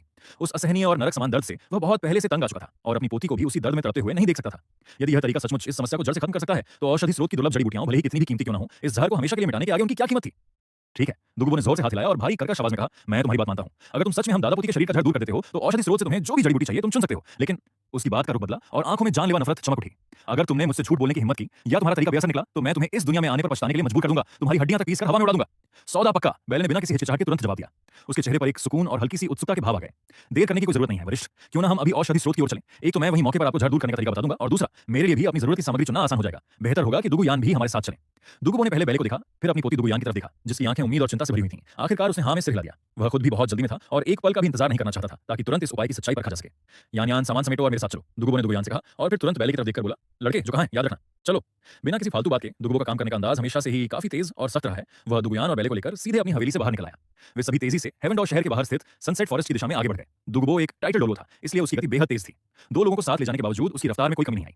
दुगु अपने दादाजी के साथ साथ चल रही थी, जबकि बैले को एक नरम सोल पावर के सहारे हवा में ले जाया जा रहा था। कानों के पास से सनसनाती हवा को महसूस करते हुए बैले ने दूर दिख रही उस विशाल और रहस्यमयी जंगल की आकृति पर नजर टिका दी। उसका दिल उत्साह और उत्सुकता से भर आया था। कुछ समय बाद वे सनसेट फॉरेस्ट के गहरे हिस्सों में फैले प्राचीन टीलों और हल्की बैंगनी मिट्टी वाली धुंध को पार करते हुए आगे बढ़े और अचानक उनके सामने एक विशाल नजारा खुल गया। वह पहाड़ों से घिरा हुआ एक बेहद अनोखा घाटी का इलाका था। वहां भीषण गर्मी और बर्फ जैसी ठंड की परतें आपस में उलझी हुई ऊपर उठ रही थीं। घाटी के बिल्कुल बीचों बीच जो सबसे आकर्षक चीज थी वह थी एक अनोखा और अद्भुत प्राकृतिक कुंड। उस कुंड का एक तरफ का पानी भाप छोड़ रहा था जो जलता हुआ लाल पिघले हुए लावे जैसा था। दूसरी तरफ से बर्फ जमा देने वाली ठंडी हवाएं निकल रही थीं और उसका पानी बिल्कुल बर्फीला नीला था। दो बिल्कुल विपरीत प्रकृति की धाराएं कुंड के केंद्र में आकर टकराती थीं और एक अद्भुत संतुलन बनाती थीं, जहां से जीवन और विनाश का एक साथ समागम होता महसूस हो रहा था। यह और कुछ नहीं बल्कि ice and fire Yang well था। बर्फ और आग की दिव्य ऊर्जा से पोषित इस पावन भूमि पर हर तरफ ऐसी दुर्लभ दिव्य जड़ी बूटियां उगी हुई थीं जो बाहरी दुनिया में कब की विलुप्त हो चुकी थीं। आग और बर्फ की चमक आपस में टकरा रही थी और उनकी अलौकिक किरणें आसमान को छू रही थीं। यही था पॉइजन डुलवो दुगुबो का वह खजाना जिसे उसने अपनी पूरी जिंदगी छिपा कर रखा था। दुगुबो अपनी पोती दुगुयान और बैले के साथ चट्टान के किनारे पर उतरा। उसने गर्व से हाथ लहराते हुए नीचे की तरफ इशारा किया, लड़के ध्यान से देख, यही है मेरा औषधि स्रोत। कैसा लगा? क्या यह तुम्हारी उम्मीदों पर खरा उतरता है? बैले ने घाटी में फैली उन सभी दुर्लभ दिव्य जड़ी बूटियों को देखा। भले ही वह इसके लिए पहले से मानसिक रूप से तैयार था, फिर भी उसके दिल में हलचल मच गई। उसने सच्चे दिल से तारीफ करते हुए कहा, जैसा सुना था यह सचमुच उससे भी कहीं बढ़कर है। वरिष्ठ, आपका यह ठिकाना वाकई बेमिसाल है। दुगुबो तुरंत मुख्य मुद्दे पर आते हुए बोला, तुमने जगह तो देख ली, अब अपना वादा पूरा करो। उपाय क्या है? अगर तरीका काम कर गया तो मेरी उन कुछ बेहद खास जड़ी बूटियों को छोड़कर बाकी जो चाहो तुम ले सकते हो। मैं तुम्हें बिल्कुल नहीं रोकूंगा। बैले शांति से मुड़ा और उन दादा पोती के सामने आकर धीरे से बोलने लगा, तरीका देखा जाए तो बहुत आसान है। इसकी मुख्य चाबी सोल बोन में छिपी है। Soul bone? दुगुबो और दुगुयान दोनों एक साथ चौंक गए। जी हाँ, बैले ने सिर हिलाते हुए असल बात बताई। ग्रीन फास्फोरस स्नेक के जहर का अपने ही शरीर पर उल्टा असर होने की मुख्य वजह है शरीर का उस जहरीली ऊर्जा को पूरी तरह नियंत्रित न कर पाना, जबकि सोल बोन शरीर से बेहद गहराई से जुड़ी होने के बाद भी एक तरह से अलग जगह का काम कर सकती है। जहरीली ऊर्जा को सुरक्षित रखने के लिए इससे बेहतर कोई दूसरा बर्तन हो ही नहीं सकता। आपको बस इतना करना है कि अपने जहर को धीरे धीरे अपनी सोल बोन के अंदर जमा करते जाना है। इससे शरीर पर होने वाला जहर का बुरा असर पूरी तरह खत्म हो जाएगा और जब भी जरूरत पड़े आप उस जहर को निकालकर इस्तेमाल कर सकेंगे, जिससे उसकी ताकत पहले से भी कहीं ज्यादा बढ़ जाएगी। एक पंथ दो काज। इन शब्दों ने दुगुबो की आधी जिंदगी की सोच के उस अंधेरे कोने को झकझोर कर रख दिया जहां वह कभी सोच ही नहीं पाया था। वह स्तब्ध रह गया जैसे उस पर बिजली गिर गई हो। उसकी पन्ने जैसी हरी आंखें फटी की फटी रह गईं और अत्यधिक खुशी के मारे उसका पूरा शरीर कांपने लगा। वह बुदबुदाने लगा, सोल बोन में जहर जमा करना, मैं ये क्यों नहीं सोच पाया? मैं आज तक ये क्यों नहीं सोच पाया? जिस जाल में वह आधी जिंदगी से उलझा हुआ था और जिससे उसकी पोती की जान को खतरा था, वह समस्या इतने सहज तरीके से सुलझा दी गई थी। उसकी आंखों में पल भर के लिए कातिलाना चमक आई, लेकिन तरीका आजमाने की बेताबी ने उसे पूरी तरह दबा दिया। उसने तुरंत दुगुयान को चट्टान के किनारे पर ही इंतजार करने को कहा और बैले को चेतावनी भरे दो शब्द कहे कि कुंड का पानी बेहद जहरीला है। इसके तुरंत बाद वह हरी रोशनी की लकीर बनकर गुफा में बंद होने चला गया। भारी पत्थरों का दरवाजा धड़ाम से बंद हो गया। चट्टान पर अब केवल दुगुयान और बैले ही बचे थे। बैले ने शिष्टाचार से थोड़ा सिर झुकाया और छलांग लगाकर उस हरी भरी दुर्लभ औषधियों से भरी घाटी में जा उतरा। उसने एक पल का भी समय बर्बाद नहीं किया। उसकी नजर सबसे पहले दिव्य जड़ी बूटी वेलवेट शाइनी क्रिसेंथेमम पर पड़ी। उसने पूरी सावधानी से उसे तोड़ा और वहीं आलती पालती मारकर बैठकर उसे ग्रहण कर लिया। निगलते ही सोने जैसी खौलती हुई औषधि ऊर्जा तुरंत उसके पूरे शरीर में तेजी से फैल गई। शरीर की हर एक नस और हड्डियों में हलचल मच गई। हड्डियां कड़कड़ाने लगीं और उसकी नसें बेहद तेजी से चौड़ी होने लगीं। उसकी सोल पावर इस दिव्य निखार में तेजी से आगे बढ़ती गई। लेवल 43 से एक के बाद एक सीमाएं तोड़ते हुए अंत में लेवल 47 पर जाकर मजबूती से रुकी। इतना ही नहीं, उसके शरीर ने एक वज्र इनवुलनरेबल बॉडी का शुरुआती ढांचा भी ढाल लिया। बिना रुके उसने तुरंत बर्फ और आग की दो विशेष दिव्य जड़ी बूटियां निकली और बिना किसी हिचकिचाहट के सीधे ice and fire Yang well के खोलते हुए कुंड में छलांग लगा दी। छपाक की तेज आवाज के साथ पानी उछला। चट्टान के ऊपर खड़ी दुगुयान झटके से खड़ी हो गई। उसकी बैंगनी आंखों में गहरा आघात और अविश्वास साफ झलक रहा था। वह इस कुंड के भयानक खतरे को बहुत अच्छी तरह जानती थी। उसके दादाजी ने सख्त हिदायत दी थी कि इसके पास भी न भटके और यह आदमी सीधा उसी में कूद गया। उधर कुंड के पानी के अंदर बैले एक तरफ बर्फ की तरह जमा देने वाली भीषण ठंड और दूसरी तरफ नरक के पिघले लावे जैसी जलती हुई गर्मी के भयानक डर को झेल रहा था। उसके पेट में मौजूद दिव्य औषधियों की ताकत पूरी तरह जाग उठी और वह इस ब्रह्मांड की सबसे चरम बर्फ और आग की मूल ऊर्जा को तेजी से अपने अंदर समाने और संतुलित करने लगी। न जाने कितना समय बीत गया। छपाक की तेज आवाज के साथ बैले पानी छींटे हुए बाहर निकला और सीधे जमीन पर उतरा। इस वक्त उसके पूरे शरीर के चारों ओर एक गहरा लाल और बर्फीला नीला चमकदार ऑरा तैर रहा था। उसका शरीर अब बर्फ और आग से अप्रभावित रहने वाली देह में पूरी तरह ढल चुका था। और इससे भी ज्यादा हैरान करने वाली बात यह थी कि बर्फ और आग की उस मूल ऊर्जा को उसके टाइम क्लॉक स्पिरिट ने सोख लिया और उसकी पियर्सिंग स्फीयर मार्शल सोल में पूरी तरह उड़ेल दिया। उसका वह पुराना सादा काला भाला पूरी तरह से इवॉल्व चुका था। भाले के पूरे शरीर पर बेहद रहस्यमयी लाल और नीली धारियां उभर आई थी। उसकी नोक से जलती हुई आग और जमा देने वाली बर्फ की भाप बारी बारी से निकल रही थी। सब कुछ भस्म कर देने वाली भीषण गर्मी और रूह कंपा देने वाली ठंड का एक अद्भुत संगम। उसका पियर्सिंग स्पीयर सीधे रूप बदलकर विकसित हो गया था, एक super martial soul ice and fire piercing spear में। इसकी शक्ति और क्षमता कई गुना बढ़ चुकी थी। इसी दौरान उसके टाइम क्लॉक मार्शल सोल की अवशोषित करने की क्षमता पूरी तरह जाग उठी। उसने घाटी में फैली बर्फात की पवित्र ऊर्जा और शरीर में बची जड़ी बूटियों के असर को पूरी तरह से रिफाइन कर लिया। बाइले की सोल पावर एक के बाद एक रुकावटों को तोड़ती हुई सीधे लेवल 50 के शिखर पर पहुंच गई। अब उसे सोल किंग बनने के लिए केवल एक उपयुक्त सोल रिंग की आवश्यकता थी। इतने बड़े अवसर को देखते हुए बैले रुका नहीं। उसने घाटी की अन्य दुर्लभ जड़ी बूटियां जैसे यूलियांग क्यूंगशियाओ, इयर्निंग हार्टब्रेकन रेड 8 ट्रेजर ऑर्किड और चिकन क्रेस्ट कॉक्सकॉम सनफ्लावर जैसी शीर्ष औषधियां जो बाहर केवल कहानियों में सुनी जाती थीं, उन्हें बेहद सटीक तरीके से तोड़ा और सुरक्षित रख लिया। इसके बाद उसने इयर्निंग गजिंग ड्यू को निकला और ice and fire yin yang well के पास बैठकर 7 दिनों तक कठिन कल्टीवेशन की। जब उसने 7 दिन बाद फिर से आंखें खोली तो उसकी आंखों में एक बैंगनी रंग की दिव्य चमक उठी। उसकी मेंटल पावर और दृष्टि में एक क्रांतिकारी बदलाव आ चुका था। उसकी 50वें स्तर की आत्मा ऊर्जा पूरी तरह से ठोस और मजबूत हो चुकी थी। उसकी ice and fire piercing sphere भी अब उसके मन के साथ पूरी तरह से हिल चुकी थी, जिसे वह अपनी इच्छा से नियंत्रित कर सकता था। उधर चट्टान के ऊपर खड़ी दुगुयान जो शुरुआत में हैरान थी, फिर शांत रहकर पहरा देने लगी और अब उसके मन में सिर्फ गहरा अचरज और सम्मान था। उसने देखा कि बैले की ऊर्जा जो पहले साफ-साफ महसूस होती थी, अब एक गहरे समुद्र की तरह रहस्यमयी और अथाह हो गई थी। उसके मन में सिर्फ एक ही विचार आया, यह रहस्यमयी आदमी निश्चित रूप से वैसा नहीं है जैसा बाहर से दिखाई देता है। जब बैले ने अपनी साधना पूरी की और खड़ा हुआ तो इस ice and fire yin yang well की यात्रा का लाभ उसकी उम्मीदों से कहीं अधिक था। उसने अपनी मुट्ठी भींची और अपने शरीर में बहती विशाल शक्ति को महसूस किया, जो उसकी उम्र के बाकी लोगों से कहीं ज्यादा थी। उसने दूर क्षितिज की ओर देखा। अब समय आ गया था कि वह अपनी 5वीं सोल रिंग हासिल करे। बैले एक लंबी सांस लेकर खड़ा हुआ। उसके शरीर की हड्डियों से हल्की सी कड़कड़ाहट की आवाज आई। वह एक हल्की छलांग लगाकर चट्टान के ऊपर बने चबूतरे पर आ उतरा। वहां पहरा दे रही दुगुयान तुरंत सतर्क होकर खड़ी हो गई। उसकी बैंगनी आंखों में बैले को देखकर एक उलझन भरी छाप थी। इन 7 दिनों में उसने नीचे की उस आकृति की ऊर्जा को निखरते और नितांत शांत होते देखा था। उसके मन का अचरज अपनी चरम सीमा पर था। मिस डुगु, बैले ने सबसे पहले शांत आवाज में कहा, मेरा सर अब स्थिर हो चुका है और मैं अपनी 5वीं सोल रिंग हासिल करने के लिए बाहर जाने की तैयारी में हूं। वरिष्ठ दुगुबो अभी भी गुफा में साधना में लीन है, इसलिए उन्हें परेशान करना ठीक नहीं होगा। कृपया आप यहीं उनका इंतजार करें। 5वीं सोल रिंग। दुगुयान के मुंह से अचानक एक चीख निकल गई। उसकी बैंगनी आंखों में अविश्वास साफ झलक रहा था। तुम तो कुछ ही समय पहले तक एक सोल एंसेस्टर थे। भले ही तुम्हें कोई लाभ मिला हो, लेकिन तुम इतनी जल्दी सोल किंग की दहलीज तक कैसे पहुंच सकते हो? इतने कम समय में एक साथ कई स्तर पार कर लेना, ऐसी गति उसने कभी सुनी तक नहीं थी। और सबसे हैरान करने वाली बात यह थी कि बाइले का प्रवाह और ऊर्जा बिल्कुल स्थिर थी। उसमें थोड़ा सा भी ढांचापन या खोखलापन नहीं था। बैले का अपने रहस्यों को उजागर करने का कोई इरादा नहीं था। उसने बस एक हल्की सी मुस्कान के साथ बात को टालते हुए कहा, बस थोड़ा सा भाग्य और अवसर मिल गया। वरिष्ठ दुगुबो किसी भी समय साधना से बाहर आते ही होंगे, इसलिए आप यहीं आराम से प्रतीक्षा करें। अब मैं आज्ञा लेता हूं। इतना कहते ही उसने थोड़ा सिर झुकाया और घाटी के बाहर फैले जहरीले कोहरे की ओर तेजी से बढ़ गया। पीछे से दुगुयान ने अनजाने में उसे आवाज भी दी, लेकिन उसने अपने कदम नहीं रोके। Ice and fire yin yang well से बाहर निकलते ही दुगुबो द्वारा बिछाया गया हल्का बैंगनी जहरीला कोहरा फिर से सामने आ गया। यह एक ऐसी खौफनाक जगह थी जहां सोल सेंट जैसा शक्तिशाली योद्धा भी कदम रखे तो उसकी जान पर बनाती, लेकिन बैले बिल्कुल भी विचलित नहीं हुआ। उसने दिव्य जड़ी बूटी युआंग शियांग कीलो वाला नक्काशीदार डिब्बा बाहर निकाला। जैसे ही उसकी हल्की गुलाबी सुनहरी रोशनी फैली, आसपास की जहरीली गैस तुरंत गायब होकर छटने लगी।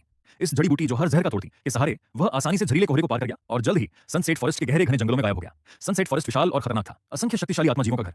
बैले का इरादा बिल्कुल साफ था, उसे एक ऐसी 5वीं सोल रिंग हासिल करनी थी जो उसके स्तर के लायक हो। उसकी शर्तें बेहद सख्त थीं। न केवल उस आत्माजीव की उम्र बहुत अधिक होनी चाहिए थी, बल्कि उसके गुण भी उसके दोनों मार्शल सोल्स के साथ पूरी तरह तालमेल बिठाते हों। रास्ते में उसे कई हजार साल पुराने आत्माजीव मिले, लेकिन उसने उन्हें अनदेखा कर दिया। वह अपनी ही श्रेणी में अजय बनने और अपने से उच्च स्तर के योद्धाओं को चुनौती देने की क्षमता चाहता था। इसी तरह खोज करते और अपनी ताकत को परखते हुए पूरा एक हफ्ता बीत गया। ढलती शाम के समय बैले एक ऐसे प्रतिबंधित इलाके के किनारे पर आकर रुका जो पूरे साल धूसर ग्रे रंग के घने कोहरे से ढका रहता था। उस गुफा और ठिकाने के आसपास विशालकाय आत्माजीवों के कंकाल बिखरे पड़े थे। वहां की जमीन एक अनहोनी का संकेत देती हुई गहरे लाल रंग की पड़ी हुई थी और हवा में एक ऐसा काला भयावह वातावरण छाया हुआ था जो आत्मा तक को कंपा दे।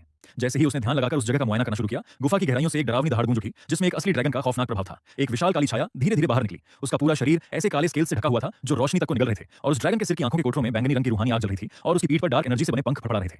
ये कोई साधारण जीव नहीं, बल्कि पौराणिक कथाओं में सुना जाने वाला एक सब ड्रैगन, डार्क डेमन ड्रैगन था। बाइले के दिमाग में तुरंत प्राचीन ग्रंथों की बातें कौंध गईं। इस प्रजाति के आत्माजीवों की ताकत अपनी श्रेणी में बेहद खौफनाक होती है। 40,000 साल पुराना एक डार्क डेमन ड्रैगन अपनी असली ताकत में साधारण 80,000 साल पुराने आत्माजीव के बराबर होता है। यहाँ तक कि वह 1 लाख साल पुराने आत्माजीवों से भी लोहा ले सकता है। और उसके सामने खड़ा ये जीव, इसकी उम्र कम से कम 40,000 साल के करीब थी। यही वह एकदम सही और उत्तम लक्ष्य था जिसकी तलाश वह इतने दिनों से कर रहा था। डार्क डेमन ड्रैगन ने भी इस घुसपैठिए को देख लिया था। उसकी बैंगनी शैतानी आंखें अचानक तेज रोशनी से चमक उठीं और ड्रैगन ऑरा से भरा एक मानसिक हमला सुनामी की तरह बैले की ओर उमड़ पड़ा। ये शिकार शुरू करने का उसका पसंदीदा तरीका था। कोई भी साधारण सोल किंग इसका सामना करता तो पल भर में अपना मानसिक संतुलन खो बैठता, लेकिन बैले ने केवल अपनी भौहें थोड़ी सी सिकोड़ी। इयर्निंग गजिंग ड्यू से मजबूत हुई उसकी मानसिक शक्ति और उसके चेतना समुद्र में विराजमान टाइम क्लॉक मार्शल सोल के रहते यह मानसिक हमला उसका बाल भी बांका नहीं कर सका। वह एक कदम भी पीछे नहीं हटा, बल्कि ड्रैगन के खौफनाक प्रभाव के सामने ही एक कदम आगे बढ़ा। उसके चेहरे पर वैसी ही मुस्कान थी जैसे किसी शिकारी के चेहरे पर अपना सही शिकार मिलने पर आती है। तुम ही हो जिसके लिए मैं यहाँ आया था। बात खत्म होते ही बाइले की आंखों में बर्फीली चमक उठी। Clock martial soul, time stop. उसी क्षण उसका डोमेन अचानक पूरी सृष्टि पर छा गया। ब्रह्मांड की हर चीज जैसे ठहर सी गई, मानो समय को रोक दिया गया हो। केवल बाइले ही स्वतंत्र रूप से हिलडुल सकता था। बिना एक पल भी गंवाए उसकी बर्फक निवेदक भाला प्रकट हुई। लाल और नीले रंग की चरम ऊर्जा भाले की नोक पर तेजी से इकट्ठा होने लगी। एक ही कदम में दर्जनों मीटर की दूरी तय करते हुए वह उस जमे हुए डार्क डेमन ड्रैगन के सामने पहुंच गया। ड्रैगन प्रजाति के इस सोल बीस्ट के मर्मस्थल पर निशाना साधते हुए उसने अपने शरीर की पूरी शक्ति एक बिंदु पर केंद्रित की और जोरदार प्रहार किया। जिस कठोर ढाल पर सोल सेंट के हमले का भी असर नहीं होता था, वह कागज की तरह फट गई। भाला सीधे उसके गले में गहराई तक धंसिया और विनाशकारी बर्फअग्नि ऊर्जा ड्रैगन के शरीर के अंदर धमाके के साथ फट पड़ी। बस एक पल में ही बैले पीछे हट गया और समय के ठहराव को समाप्त कर दिया। जैसे ही दुनिया में समय फिर से चलने लगा, डार्क डेमन ड्रैगन की दहाड़ एक दर्दनाक चीख में बदल गई। उसका विशाल शरीर जमीन पर आ गिरा और उसमें जीवन की अंतिम सांस भी समाप्त हो गई। उसकी लाश से एक गहरा काला सोल रिंग धीरे-धीरे ऊपर उठा, जिससे दिल दहला देने वाली शक्तिशाली तरंगें निकल रही थीं। बैले आलती-पालती मारकर बैठ गया और अपनी स्थिति को चरम स्तर पर ले आया। फिर उसने लगभग 40,000 साल पुराने इस सोल रिंग को आकर्षित कर अपने सिर के ऊपर स्थापित किया। जैसे ही सोल रिंग ने उसे पूरे शरीर को घेरा, हिंसक और ठंडी डार्क एनर्जी एक उग्र मानसिक चेतना के साथ उसके शरीर में उमड़ पड़ी। वह उसके शरीर पर कब्जा करना चाहती थी और उसके चेतना के सागर को दूषित करना चाहती थी। लेकिन बैले का शरीर अमर जड़ी बूटियों और ice and fire yin yang well से तपकर निखर चुका था और उसकी इच्छा शक्ति चट्टान की तरह मजबूत थी। उसने अपनी पूरी सोल पावर को सक्रिय किया। उसकी भाले की शक्ति ने डार्क एनर्जी को दबाकर रखा, उसका मार्शल सोल स्थिर रहा और उसके चेतना के सागर ने इस भयानक प्रभाव को सहन कर लिया। जब पूर्व दिशा में सुबह की पहली किरण छाने लगी तो भयानक रूप से उछलती हुई ऊर्जा आखिरकार शांत हो गई। उसकी पांचवीं काली सोल रिंग उसके पैरों के नीचे से चमकते हुए उठी और पहली 4 सोल रिंगों के साथ जगमगाने लगी। इस सोल रिंग ने उसे न केवल सफलतापूर्वक सोल किंग के स्तर पर पहुंचाया, बल्कि उसकी शक्ति लगातार बढ़ती गई और आखिरकार 53वें स्तर के शिखर पर जाकर स्थिर हो गई। इस भाले के वार से शारीरिक और मानसिक दोनों तरह का भयानक हमला होता था। अगर यह वार किसी को लग जाए तो वह व्यक्ति या तो अपनी पूरी लड़ने की क्षमता खो बैठता या फिर उसकी आत्मा के टुकड़े टुकड़े हो जाते और वह मौके पर ही मारा जाता। यह क्षमता बैले की पूरी फाइटिंग स्टाइल के साथ पूरी तरह से मेल खाती थी। जैसे ही बैले युद्ध के मैदान को समेटने की तैयारी करने लगा, एक छिपी हुई लेकिन बेहद शुद्ध ऊर्जा की लहर ने उसका ध्यान अपनी ओर खींचा। उसने आगे बढ़कर देखा तो पाया कि डार्क डेमन ड्रैगन के शरीर के अंदर 1 फुट लंबी ब्लैक क्रिस्टल जैसी बाईं हाथ की सोल बोन चमक रही थी। सोल बोन का मिलना अपने आप में ही किस्मत का खेल होता है और इतने दुर्लभ गुणों वाली उच्च स्तरीय सोल बोन का मिलना तो लगभग असंभव था। बैले ने बिना किसी हिचकिचाहट के तुरंत आलती पालती मारकर बैठकर इस सोल बोन को अपने अंदर समाना शुरू कर दिया। सोल रिंग से भी ज्यादा उग्र काली ऊर्जा पागलों की तरह उसके बाएं हाथ में समाने लगी। उसकी बांह की हड्डियां मानो टूटकर दोबारा जुड़ रही थीं और रूह कंपा देने वाला भयानक दर्द पूरे शरीर में फैल गया। लेकिन बैले ने इस असहनीय दर्द को भी सीधे अपने दम पर सह लिया। कुछ घंटों बाद जब गहरी बैंगनी ऊर्जा का आखिरी कतरा भी उसके अंदर समा गया तो उसने इस अति दुर्लभ लेफ्ट आर्म सोल बोन को सफलतापूर्वक अपने शरीर में समाहित कर लिया। इस अपार ऊर्जा के प्रभाव से उसकी आत्मा ऊर्जा एक बार फिर से उछलकर सीधे लेवल 58 पर जाकर मजबूती से रुक गई। इसके साथ ही उसे एक बेहद दबंग सोल बोन स्किल हासिल हुआ, सोल डेवोरिंग डेमन क्लॉ। ये स्किल न केवल दुश्मन को चीर फाड़ देने में सक्षम थी, बल्कि ये सीधे विरोधी की आत्मा को निगलकर बैले की खुद की मानसिक शक्ति को बढ़ा सकती थी। ये एक ऐसा सहायक डिवाइन लेवल स्किल था जो अनंत रूप से शक्तिशाली हो सकता था। उसकी सोल शैटरिंग डिस्ट्रक्शन वाली भाले की तकनीक के साथ मिलकर यह एक जानलेवा और अचूक कॉम्बिनेशन बन गया था। इस बार सनसेट फॉरेस्ट की इस यात्रा में बैले सीधे सोल एंसेस्टर से छलांग लगाकर लेवल 58 का सोल किंग बन चुका था। उसकी ताकत में एक क्रांतिकारी बदलाव आ चुका था। अगले 1 हफ्ते तक बैले ने सनसेट फॉरेस्ट को अपना ट्रेनिंग ग्राउंड बनाया। उसने लगातार असली लड़ाइयों में अपनी नई शक्तियों का अभ्यास किया और अपनी तेजी से बढ़ी हुई आत्मा ऊर्जा पर पूरी तरह से नियंत्रण पा लिया। जब उसकी ट्रेनिंग पूरी हो गई तो उसने अपनी लड़ाई के सभी निशानों को मिटाया, सही दिशा तय की और हेवनडॉर शहर की ओर तेजी से बढ़ गया। 3 दिनों के बाद हेवनडॉर शहर की विशाल और भव्य सीमा आखिरकार क्षितिज पर दिखाई देने लगी। इसी बीच ice and fire yin yang well की उस गुप्त घाटी में जो भारी पत्थरों का दरवाजा 10 से अधिक दिनों से बंद था, वह एक जोरदार धमाके के साथ खुल गया। पहले से कहीं ज्यादा शक्तिशाली, शुद्ध और घनी ऊर्जा की महक चारों ओर फैल गई। दुगुबो बाहर निकला। उसने न केवल इतने सालों से तड़पाने वाले जहर के उल्टे असर से पूरी तरह छुटकारा पा लिया था, बल्कि अपनी सीमाओं को तोड़कर लेवल 92 टाइटल डोलुओं के ऊंचे स्तर में कदम रख चुका था। दादाजी, आप सफल हो गए। दुगुयान खुशी से झूमती हुई आगे बढ़ी और उसकी आंखों से खुशी के आंसू छलक पड़े। दुगुबो ने जोर से अपना सिर हिलाया। उसकी आंखों में गहरी संतुष्टि और खुशी झलक रही थी। लेकिन जैसे ही उसकी नजर घाटी पर पड़ी, उसकी भौहें सिमट गईं। उसने थोड़ा सा सिर झुकाया। उस श्वेत वस्त्रधारी युवक बैली के जाने की दिशा में देखते हुए दुगुबो ने पूछा, वह छोटा भाई बैले, क्या वो चला गया? दुगुयान ने जटिल चेहरे के भावों के साथ हाँ में सिर हिलाया। उसने बैले के स्तर तोड़ने 5वीं सोल रिंग हासिल करने के लिए जाने और दिव्य जड़ी बूटी के सहारे झरीले कोहरे को बड़ी आसानी से पार करने की पूरी बात अपने दादाजी को एक-एक करके बता दी। 5वीं सोल रिंग। दुगुबो की हरी आंखों में सुनहरी चमक कौंध गई। उसे अच्छी तरह याद था कि जब बैले पहली बार आया था तब वह सिर्फ 42वें स्तर का एक सोल एंसेस्टर था। महज 10 दिनों के भीतर उसने 5वीं सोल रिंग हासिल करने की क्षमता बना ली। वह खुद को रोक न सका और गहरी सांस लेते हुए कहने लगा, ये लड़का कोई साधारण इंसान नहीं है। इसके तौर तरीके बेहद रहस्यमयी हैं और इसके शक्तिशाली बनने की गति तो समझ से परे है। यान इस बार हमारे दुगु परिवार पर उसका एक बहुत बड़ा एहसान चढ़ गया है। भविष्य में अगर वह कभी दोबारा मिले तो उसके साथ पूरे सम्मान से पेश आना। यदि वह कोई मदद मांगे तो अपनी पूरी क्षमता से उसकी सहायता करना। दुगु ने गंभीरता से सिर हिलाया। उसके दिमाग में एक बार फिर बैले की वह शांत, निडर और बेहद शक्तिशाली छवि उभर आई और उसके मन में उसे दोबारा मिलने की एक अनजानी सी उम्मीद जग उठी। इसके बाद दुगुबो अपनी पोती को लेकर उस घाटी से निकलकर सीधे हेवनडॉर शहर की ओर रवाना हो गया। उधर हेवनडॉर शहर में इस समय बैले के हाथ में शहर के मुख्य द्वार के नोटिस बोर्ड से उतारा गया एक बेहद सुंदर छपा हुआ भर्ती विज्ञापन था। विज्ञापन के ऊपरी हिस्से पर बड़े और आकर्षक अक्षरों में लिखा था, ब्लू टाइरेंट अकादमी को उत्कृष्ट अध्यापकों की आवश्यकता है। नीचे भर्ती की शर्तें दी गई थीं। आयु 50 वर्ष से कम स्तर, सोल किंग या उससे अधिक योग्यता, समृद्ध व्यावहारिक युद्ध अनुभव या अद्वितीय शिक्षण सिद्धांत, मार्शल सोल किसी भी प्रकार का, सुविधाएं आकर्षक वेतन, व्यक्तिगत शिक्षक अपार्टमेंट और अभ्यास संसाधनों के लिए विशेष भत्ता। ब्लू टाइरेंट अकादमी हेवनडॉर शहर की उच्च स्तरीय आत्मा मास्टर अकादमियों में भले ही हेवनडॉर रॉयल अकादमी जितनी प्रसिद्ध न हो, लेकिन इसके स्वतंत्र मुक्त माहौल, मजबूत शिक्षण आधार और आम नागरिकों के प्रति दोस्ताना रवैये के कारण यह कई छात्रों और अध्यापकों को आकर्षित करती थी। और सबसे महत्वपूर्ण बात, यह जल्द ही श्रेक अकादमी का नया घर बनने वाली थी। इसके अलावा इस अकादमी की प्रिंसिपल बेहद उग्र स्वभाव वाली, विशेष पृष्ठभूमि रखने वाली और फायर ड्रैगन मार्शल सोल की मालिक 70+ स्तर की सोल सेंट लियू एलोंग थी। बैले का असली मकसद जाहिर तौर पर कोई शिक्षक बनकर बच्चों को पढ़ाना नहीं था। यह पहचान तो उसने हेवनडॉर शहर में लंबे समय तक रहने और अपने खास लक्ष्यों के करीब पहुंचने के लिए एक बेहद सटीक और सुरक्षित नकाब के रूप में चुनी थी। पहला कारण तो यह था कि एक शिक्षक की पहचान बेदाग, स्थिर और सम्मानजनक होती है। इससे हेवनडॉर शहर के आत्मा मास्टर समाज में घुलना मिलना आसान हो जाता, जिससे वह खुफिया जानकारी जुटा सकता था और सभी पक्षों की हलचलों पर नजर रख सकता था, खासकर शाही महल, बड़े संप्रदायों और उस श्रेक अकादमी के बारे में जिसका नाम अभी तक नहीं बदला गया था। दूसरा कारण यह था कि ब्लू टाइरेंट अकादमी लियू एलोंग का इलाका थी। लियू एलोंग, जो गोल्डन आयरन ट्रायंगल में से एक, बेहद आकर्षक, निडर स्वभाव वाली और प्यार के प्रति निष्ठावान एक बेहद आकर्षक परिपक्व महिला थी। साथ ही अगर श्रेक अकादमी यहां आ चुकी थी तो झुझुचिंग, निंगरोंगरोंग और शाओवू जैसी अद्वितीय सुंदरता और अलग-अलग व्यक्तित्व वाली लड़कियां भी इसी अकादमी में मौजूद होंगी। शिक्षक बनने के बाद उनके पास आधिकारिक तौर पर उनके करीब जाने और उन पर नजर रखने का सही मौका होगा, ताकि सही समय आने पर वह उनसे जुड़ सके। पहले छात्राओं के साथ जुड़ना और फिर खुद प्रिंसिपल लियू एलोंग के करीब जाना। इन विचारों को सोचकर ही वह थोड़ा रोमांचित महसूस कर रहा था। इन सब विचारों को मन में रखते हुए बाइले विज्ञापन पर दिए गए पते के अनुसार ब्लू टाइरेंट अकादमी पहुंच गया। अकादमी बहुत बड़े क्षेत्र में फैली हुई थी। इसकी इमारतें पुरानी और राजसी शैली की थीं और ऊंची-ऊंची दीवारों पर हरी-भरी बेलें छड़ी हुई थीं। मुख्य द्वार पर 2 अज्ञात विशाल आत्मजीवों की पत्थर की मूर्तियां खड़ी थीं, जो अकादमी की भव्यता और गहराई को दर्शा रही थीं। इस समय दोपहर का वक्त था। अकादमी के अंदर से छात्रों के अभ्यास करने के नारे और आत्मा ऊर्जा के टकराने की हल्की-हल्की आवाजें आ रही थीं, जो ऊर्जा और जीवन से भरी हुई थीं। बैले ने द्वारपाल को भर्ती विज्ञापन दिखाया और अपने आने का कारण बताया। द्वारपाल एक बुजुर्ग सोल मास्टर था। उसने बैले को ऊपर से नीचे तक देखा। उसके शांत स्वभाव और उत्कृष्ट ऊर्जा को महसूस करते हुए उसने बड़े सम्मान के साथ उसे अकादमी की मुख्य इमारत के पास स्थित प्रशासनिक कार्यालय में पहुंचाया। कार्यालय में स्वागत करने वाली एक अधेड़ उम्र की महिला शिक्षक थी, जो काफी कुशल और समझदार लग रही थी। उसने बैले के बनाए गए दस्तावेजों को ध्यान से देखा, जिसमें लिखा था कि वह एक दूर दराज के छोटे शहर से है, बचपन से ही साधना कर रहा है, दुनिया भर में घूमता रहा है और हाल ही में हेवनडॉर शहर आया है। महिला शिक्षक ने बैले द्वारा बाहर आ रही उसकी सोल किंग स्तर की शक्तिशाली ऊर्जा को महसूस किया और संतोष में सिर हिलाया। मिस्टर बेले, उसने कहा, आपकी बुनियादी योग्यताएं हमारी भर्ती की शर्तों पर पूरी तरह खरी उतरती हैं, लेकिन अकादमी के नियमों के अनुसार सभी नए शिक्षकों को एक छोटा सा व्यावहारिक युद्ध परीक्षण पास करना होता है, ताकि आपकी वास्तविक लड़ने की क्षमता और सिखाने की क्षमता का मूल्यांकन किया जा सके। महिला शिक्षक ने पूरी तरह से औपचारिक अंदाज में कहा, वैसे तो यह टेस्ट खुद हमारे प्रिंसिपल लिउ एरलॉन्ग द्वारा लिया जाना चाहिए था, लेकिन कुछ कारणों से वह इस समय उपलब्ध नहीं है, इसलिए आज ये टेस्ट हमारी अकादमी के मुख्य निदेशक लेंगे। टेस्ट का स्थान तीसरा ट्रेनिंग ग्राउंड है, कृपया मेरे साथ आइए। बाइले ने बड़े शांत भाव से हाँ में सिर हिलाया और उसके पीछे पीछे कई गलियारों को पार करते हुए एक खुले मध्यम आकार के ट्रेनिंग ग्राउंड में पहुंच गया। पूरा मैदान बेहद सख्त ब्लू स्टील चट्टानों से बना हुआ था और इसके चारों ओर सुरक्षात्मक सोल टूल बैरियर लगाए गए थे। मैदान के बीचों बीच एक व्यक्ति पहले से ही इंतजार कर रहा था। वह एक मजबूत कदकाठी, छोटे बालों और दृढ़ चेहरे वाला अधेड़ उम्र का व्यक्ति था। उसने नीले रंग की शिक्षक वर्दी पहनी हुई थी और उसकी सांसों में गहरा ठहराव था। वह साफ तौर पर एक सोल एम्परर स्तर का शक्तिशाली योद्धा था, जिसकी आत्मा ऊर्जा लगभग लेवल 63 के आसपास थी। ब्लू टायरेंट अकादमी में सबसे शक्तिशाली सोल सेंट प्रिंसिपल लिउ एलोंग के बाद एक दो ही सोल एम्परर स्तर के योद्धा थे, और वह व्यक्ति उनमें से एक था जिनका नाम ली शेंग था। डायरेक्टर ली, महिला शिक्षक ने परिचय कराते हुए कहा, ये श्री बेले हैं जो शिक्षक पद के लिए आवेदन करने आए हैं। यह लेवल 58 के बैटल सोल किंग हैं। फिर उसने बेले की तरफ मुड़कर कहा, मिस्टर बेले, ये हमारी अकादमी के अनुशासन स्लैश शिक्षा विभाग के निदेशक ली शेंग हैं, लेवल 63 बैटल सोल एम्परर। यही आपका व्यवहारिक टेस्ट लेंगे। मचान परीक्षण। निदेशक ली शेंग की आंखें बिजली की तरह तेज थीं, जिन्होंने बेले को ऊपर से नीचे तक देखा। उनकी आवाज बुलंद और गूंजती हुई थी। बेले, सही कहा ना, परीक्षण बहुत सरल है। मेरे सामने एक धूप बत्ती जलने के समय तक टिके रहो, या ऐसी युद्ध कुशलता और निर्णय लेने की क्षमता दिखाओ जिससे मैं संतुष्ट हो जाऊं। तुम अपने किसी भी सोल स्किल का उपयोग कर सकते हो। अब अपना मार्शल सोल प्रकट करो और शुरू करो। बेले ने शिष्टाचार से थोड़ा सिर झुकाया और उसके चेहरे पर एक सही मात्रा में गंभीरता का भाव आ गया। उसने मन ही मन ध्यान केंद्रित किया और पल भर में उसके पैरों के नीचे से दो पीले, दो बैंगनी और एक काला, पांचों सोल रिंग्स एक एक करके ऊपर उठने लगे। जैसे ही वह गहरा काला पांचवां सोल रिंग प्रकट हुआ, उसमें से निकलने वाली प्रचंड और भयानक ऊर्जा को देखकर निदेशक ली शेंग और पास खड़ी महिला शिक्षक दोनों की आंखों में हैरानी कौन गई। 10,000 साल पुराना पांचवां सोल रिंग, ये सोल मास्टर्स के बीच सबसे आदर्श और सर्वश्रेष्ठ सोल रिंग कॉम्बिनेशन माना जाता था, जो असाधारण प्रतिभा की पहचान है। लेकिन सबसे चौंकाने वाली बात उसकी ऊर्जा थी। वह साफ लग रही थी कि यह केवल 10,000 साल पुरानी नहीं, बल्कि उससे कहीं ज्यादा खतरनाक और भयानक है। ली शेंग अब पूरी तरह सतर्क और गंभीर हो गए। इसके तुरंत बाद बेले की हथेली में रोशनी की चमक उठी और उसकी ice and fire piercing spear उसके हाथ में आ गई। विकसित हो चुके उस पुराने और धारदार भाले पर लाल और नीले रंग की धारियां तैर रही थीं। हालांकि उसने अपनी पूरी शक्ति अभी इस्तेमाल नहीं की थी, फिर भी उससे निकलती बर्फ और आग की धारदार ऊर्जा ने निदेशक ली शेंग की आंखों को चौंका दिया। शानदार मार्शल सोल, ली शेंग ने तारीफ की और खुद भी अपना मार्शल सोल प्रकट किया। उनका मार्शल सोल एक भारी, दोनों हाथों से थामने वाला युद्ध हथौड़ा था और उनकी सोल रिंग्स की व्यवस्था दो पीले, तीन बैंगनी और एक काले की थी। संभल कर शब्द पूरे भी नहीं हुए थे कि निदेशक ली शेंग तेजी से आगे बढ़े। उनका भारी हथौड़ा हवा को चीरती हुई गूंज के साथ सीधे बेले की तरफ लहराया। हालांकि यह सिर्फ एक टेस्ट था, लेकिन ली शेंग का युद्ध अनुभव बहुत गहरा था। इस एक बार ने बेले के बचने के कई रास्ते बंद कर दिए थे, जिससे वह या तो सीधे मुकाबला करने पर मजबूर हो जाता या फिर उसे अपनी फुर्ती दिखानी पड़ती।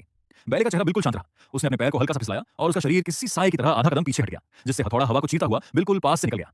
उसी पल उसकी ice and fire piercing spear जहरीले सांप की तरह झपटी। भाले की नोक ली शेंग के हथौड़ा चलाने से खुले छाती के खाली हिस्से की तरफ सीधी जा पहुंची। भाले की नोक पर लाल और नीली रोशनी हल्की सी चमकी और वहां का तापमान पल भर में बदल गया।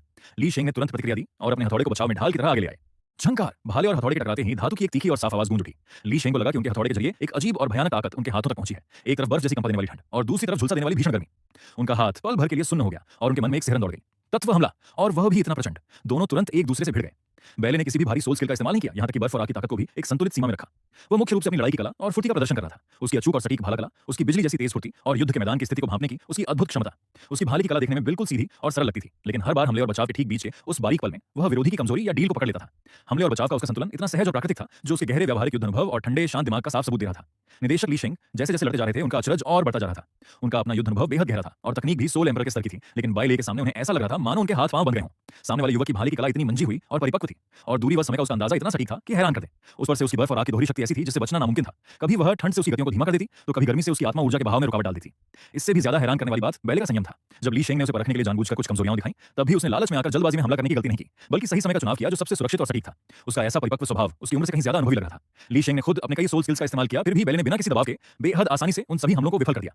धूप बत्ती के जलने का समय बहुत जल्दी पूरा हो गया। निदेशक ली शेंग ने खुद ही एक कदम पीछे हटकर अपना युद्ध हथौड़ा वापस खींच लिया और जोर से हंसते हुए बोले, हाँ, बहुत बढ़िया, अब रोक दो। उनकी आंखों में बेले के प्रति गहरा सम्मान और प्रशंसा साफ झलक रही थी। भाई बेले, कमाल कर दिया। तुम्हारी यह काबिलियत किसी भी व्यवहारिक युद्ध कक्षा का शिक्षक बनने के लिए जरूरत से भी ज्यादा है। खास तौर पर युद्ध के मैदान पर तुम्हारा यह जबरदस्त नियंत्रण और यह दुर्लभ सोल रिंग कॉम्बिनेशन, छात्रों के बीच तुम्हारी बात का अपना ही प्रभाव होगा। ब्लू टायरेंट अकादमी में तुम्हारा स्वागत है। पास खड़ी महिला शिक्षक ने भी मुस्कुराते हुए सिर हिलाया और एक ज्वाइनिंग फॉर्म तथा नियमों की एक पुस्तिका बेले की तरफ बढ़ा दी। बेले ने अपने मार्शल सोल और सोल रिंग्स को समेट लिया और शिष्टाचार से कहा, निदेशक ली, यह तो आपकी उदारता है। भविष्य में आपका मार्गदर्शन मिलता रहे। परीक्षण सफलतापूर्वक पूरा हो गया। बेले ने फॉर्म पर अपने हस्ताक्षर किए और आधिकारिक तौर पर ब्लू टायरेंट अकादमी का एक नया व्यावहारिक युद्ध शिक्षक बन गया। इसके बाद उसे शिक्षकों के आवासीय क्षेत्र में ले जाया गया, जहां उसे एक अलग छोटा सा आंगन दिया गया। भले ही वह बहुत बड़ा नहीं था, लेकिन वहां सारी सुविधाएं मौजूद थीं और माहौल बेहद शांत था, जो ध्यान साधना और आराम के लिए एकदम उपयुक्त था। सब कुछ व्यवस्थित होने के बाद एक दूसरे शिक्षक ने आकर उसे अकादमी के माहौल से थोड़ा परिचित कराया और कुछ जरूरी बातें बताकर बेले को आराम करने के लिए छोड़ दिया। रात शांति से बीत गई। अगले दिन बेले ने ब्लू टायरेंट अकादमी की गहरे नीले रंग की शिक्षक वर्दी पहनी और शीशे के सामने खुद को थोड़ा ठीक किया। वर्दी की सिलाई बिल्कुल सटीक थी, जो उसके सुडौल और लंबे शरीर पर बहुत जंच रही थी, जिससे उसके चेहरे पर किसी आम घुमक्कड़ जैसी बात कम और एक सामान्य शिक्षक जैसा शांत व गंभीर निखार ज्यादा नजर आ रहा था। शिक्षकों के आवाज से निकलकर वह प्रशासनिक इमारत की ओर बढ़ गया। रास्ते में कभी-कभार जल्दबाजी में जाते हुए छात्र या शिक्षक मिल जाते। इस नए चेहरे और उस पर शिक्षक की वर्दी देखकर उनमें से ज्यादातर लोग उत्सुकता या सम्मान से उसे देखते। बेले बिल्कुल शांत और सहज कदमों से आगे बढ़ता रहा, मानो वह इस तरह के माहौल का बरसों से आदी हो। प्रशासनिक कार्यालय में निदेशक ली शेंग कुछ कागजात संभाल रहे थे। बेले को देखते ही उनके चेहरे पर मुस्कान आ गई। आओ टीचर बेले, अच्छा हुआ तुम आ गए। अकादमी की कुछ बुनियादी बातें और नियम कायदे तुम्हें विस्तार से बताने हैं ताकि तुम जल्द से जल्द अपने काम को संभाल सको। बेले ली शेंग के सामने बैठ गया और ध्यान से सुनने की मुद्रा बना ली। निदेशक ली शेंग एक साफ दिल और सीधे इंसान थे। उन्होंने सीधे मुख्य मुद्दे पर बात करना शुरू किया। उन्होंने ब्लू टायरेंट अकादमी की स्थापना के इतिहास, शिक्षण सिद्धांतों, शिक्षकों की क्षमता, छात्रों की बनावट से लेकर रोजाना की कक्षाओं के शेड्यूल, शिक्षकों की जिम्मेदारियों और मूल्यांकन के पैमानों के बारे में संक्षेप में और साफ-साफ समझा दिया। बैले सब कुछ ध्यान से सुनता रहा और बीच-बीच में सिर हिलाता रहा, लेकिन अपने दिमाग में वह काम की जानकारियों को तेजी से छांट कर याद कर रहा था। जब बात स्वाभाविक रूप से अकादमी के प्रबंधन और हाल के बदलावों की तरफ मुड़ी, तो निदेशक ली शेंग का लहजा थोड़ा गंभीर हो गया और उनके चेहरे पर एक अचरज का भाव आ गया। देखा जाए तो हमारी अकादमी में हाल ही में एक बहुत बड़ी घटना घटी है। लगभग 20 दिन पहले हमारी प्रिंसिपल लियू एलोंग एक पूरी टीम को यहाँ लेकर आई। सुना है कि वे श्रेक अकादमी नाम की किसी जगह से आए हैं। प्रिंसिपल और उस टीम के लीडर शायद पुराने दोस्त हैं और उनके बीच काफी गहरा संबंध है। बैले के मन में सब कुछ साफ हो गया, लेकिन चेहरे पर उसने सही मात्रा में उत्सुकता दिखाते हुए पूछा, श्रेक अकादमी? इसके बारे में तो पहले कभी नहीं सुना। प्रिंसिपल और उनके बीच निदेशक ली शेंग ने अपनी आवाज थोड़ी धीमी करते हुए कहा। प्रिंसिपल लियू एलोंग, जो हमारी प्रमुख हैं, उनका स्वभाव काफी सीधा और बेबाक है। ऐसा लगता है कि वह उस टीम को बहुत ज्यादा महत्व दे रही हैं। खास तौर पर उस टीम के कुछ बच्चों की प्रतिभा तो सचमुच अद्भुत बताई जा रही है। प्रिंसिपल तो यहाँ तक सोच रही हैं कि हमारी ब्लू टायरेंट अकादमी का नाम बदलकर श्रेक अकादमी रख दिया जाए और इसका पूरा प्रबंधन उस टीम के लीडर फ्लैंडर के हाथों में सौंप दिया जाए। हालांकि बैले को इस बात का अंदाजा पहले से ही था, फिर भी इस खबर की पुष्टि होते ही उसे कहानी के सही मोड़ का पता चल गया। श्रेक अकादमी के लोग सचमुच यहाँ आ चुके थे और जल्द ही अकादमी का नाम बदलने वाला था। उसके चेहरे पर सही मात्रा में हैरानी के भाव आए। ऐसा भी है तो फिर अकादमी के बाकी शिक्षकों और छात्रों का क्या?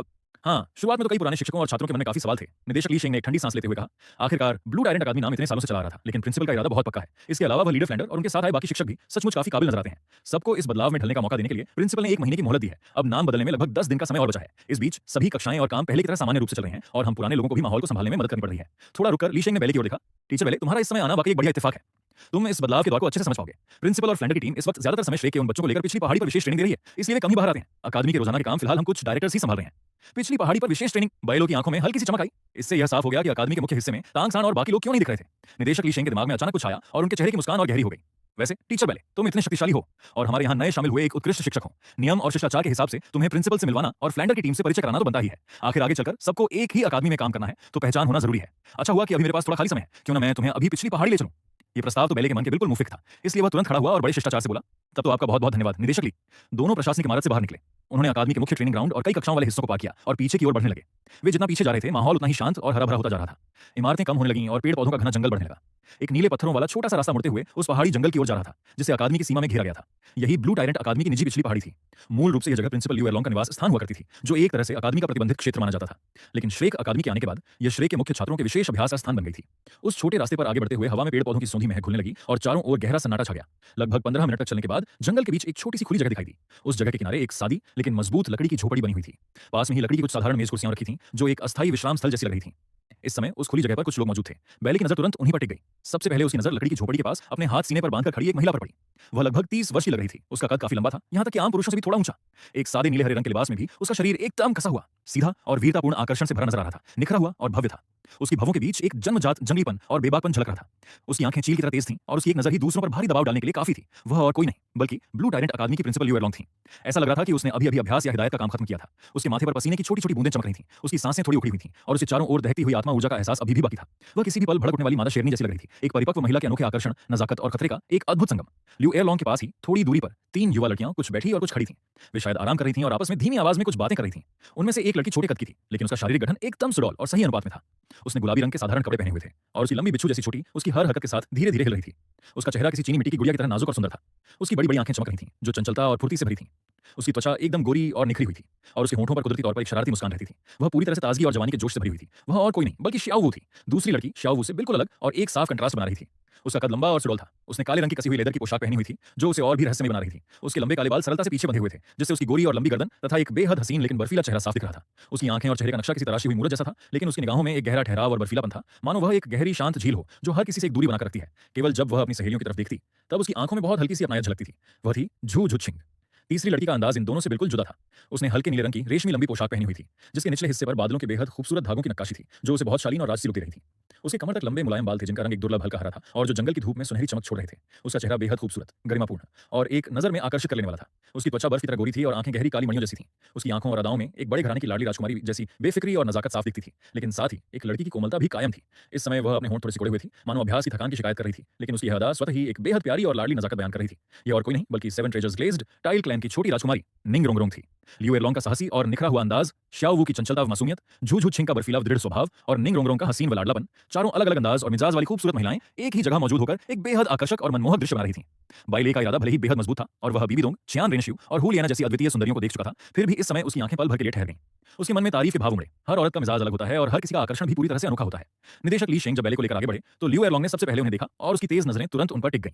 इस नए चेहरे को देखते हुए उसने पूछा, निदेशक ली? निदेशक ली शेंग ने 2 कदम आगे बढ़कर मुस्कुराते हुए परिचय कराया। प्रिंसिपल, ये हमारे कल ही भर्ती हुए व्यावहारिक युद्ध शिक्षक बैले हैं। ये लेवल 58 के बैटल सोल किंग हैं और इनका मार्शल सोल बर्फ और आग के दोहरे गुणों वाला भाला है। इनकी क्षमता बहुत जबरदस्त है, इसलिए मैं इन्हें आपसे मिलवाने और पहचान कराने ले आया। ये सुनते ही लियू एरलॉन्ग की भौहें थोड़ी ऊपर उठी। उसने बैले को ऊपर से नीचे तक फिर से देखा, खासकर लेवल 58। सुनते ही उसकी आंखों में हैरानी की एक हल्की सी चमक आई, लेकिन उसने जल्द ही उसे संभाल लिया। अपने सीधे और साफ सुथरे स्वभाव के कारण वह काबिल लोगों को सम्मान देने में कभी पीछे नहीं हटती थी। उसने सिर हिलाया और उसकी आवाज में एक भारी निखरी और कड़क थी। बैले, ब्लू टाइडेंट अकादमी में तुम्हारा स्वागत है। मैं लियू एरलॉन्ग हूं। Principal Liu. बैले ने बिना किसी झिझक या डर के सम्मानपूर्वक प्रणाम किया और उसकी आंखें सीधी लियू एरलॉन्ग की परखी निगाहों से जा मिलीं।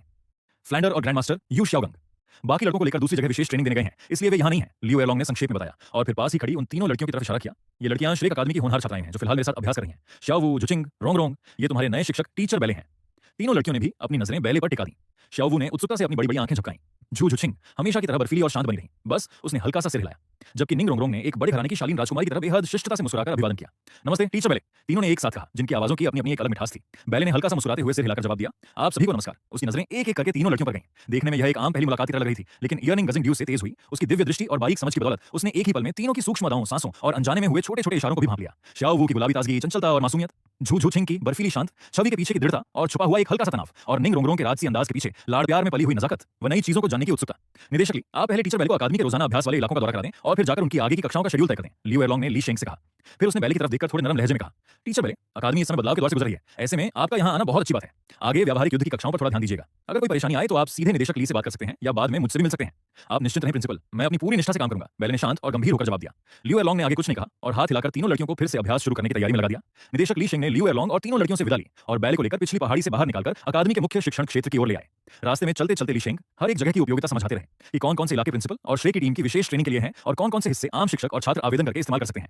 बैले ली शेंग के पीछे पीछे चलते हुए ऊपर से तो सब कुछ ध्यान से सुनता दिख रहा था, लेकिन उसका दिमाग कहीं दूर की बातें सोच रहा था। लियू एरलॉन्ग की तो वाकई बात ही अलग है, उसकी वह जंगली और परिपक्वता एक अलग ही आकर्षण रखती है।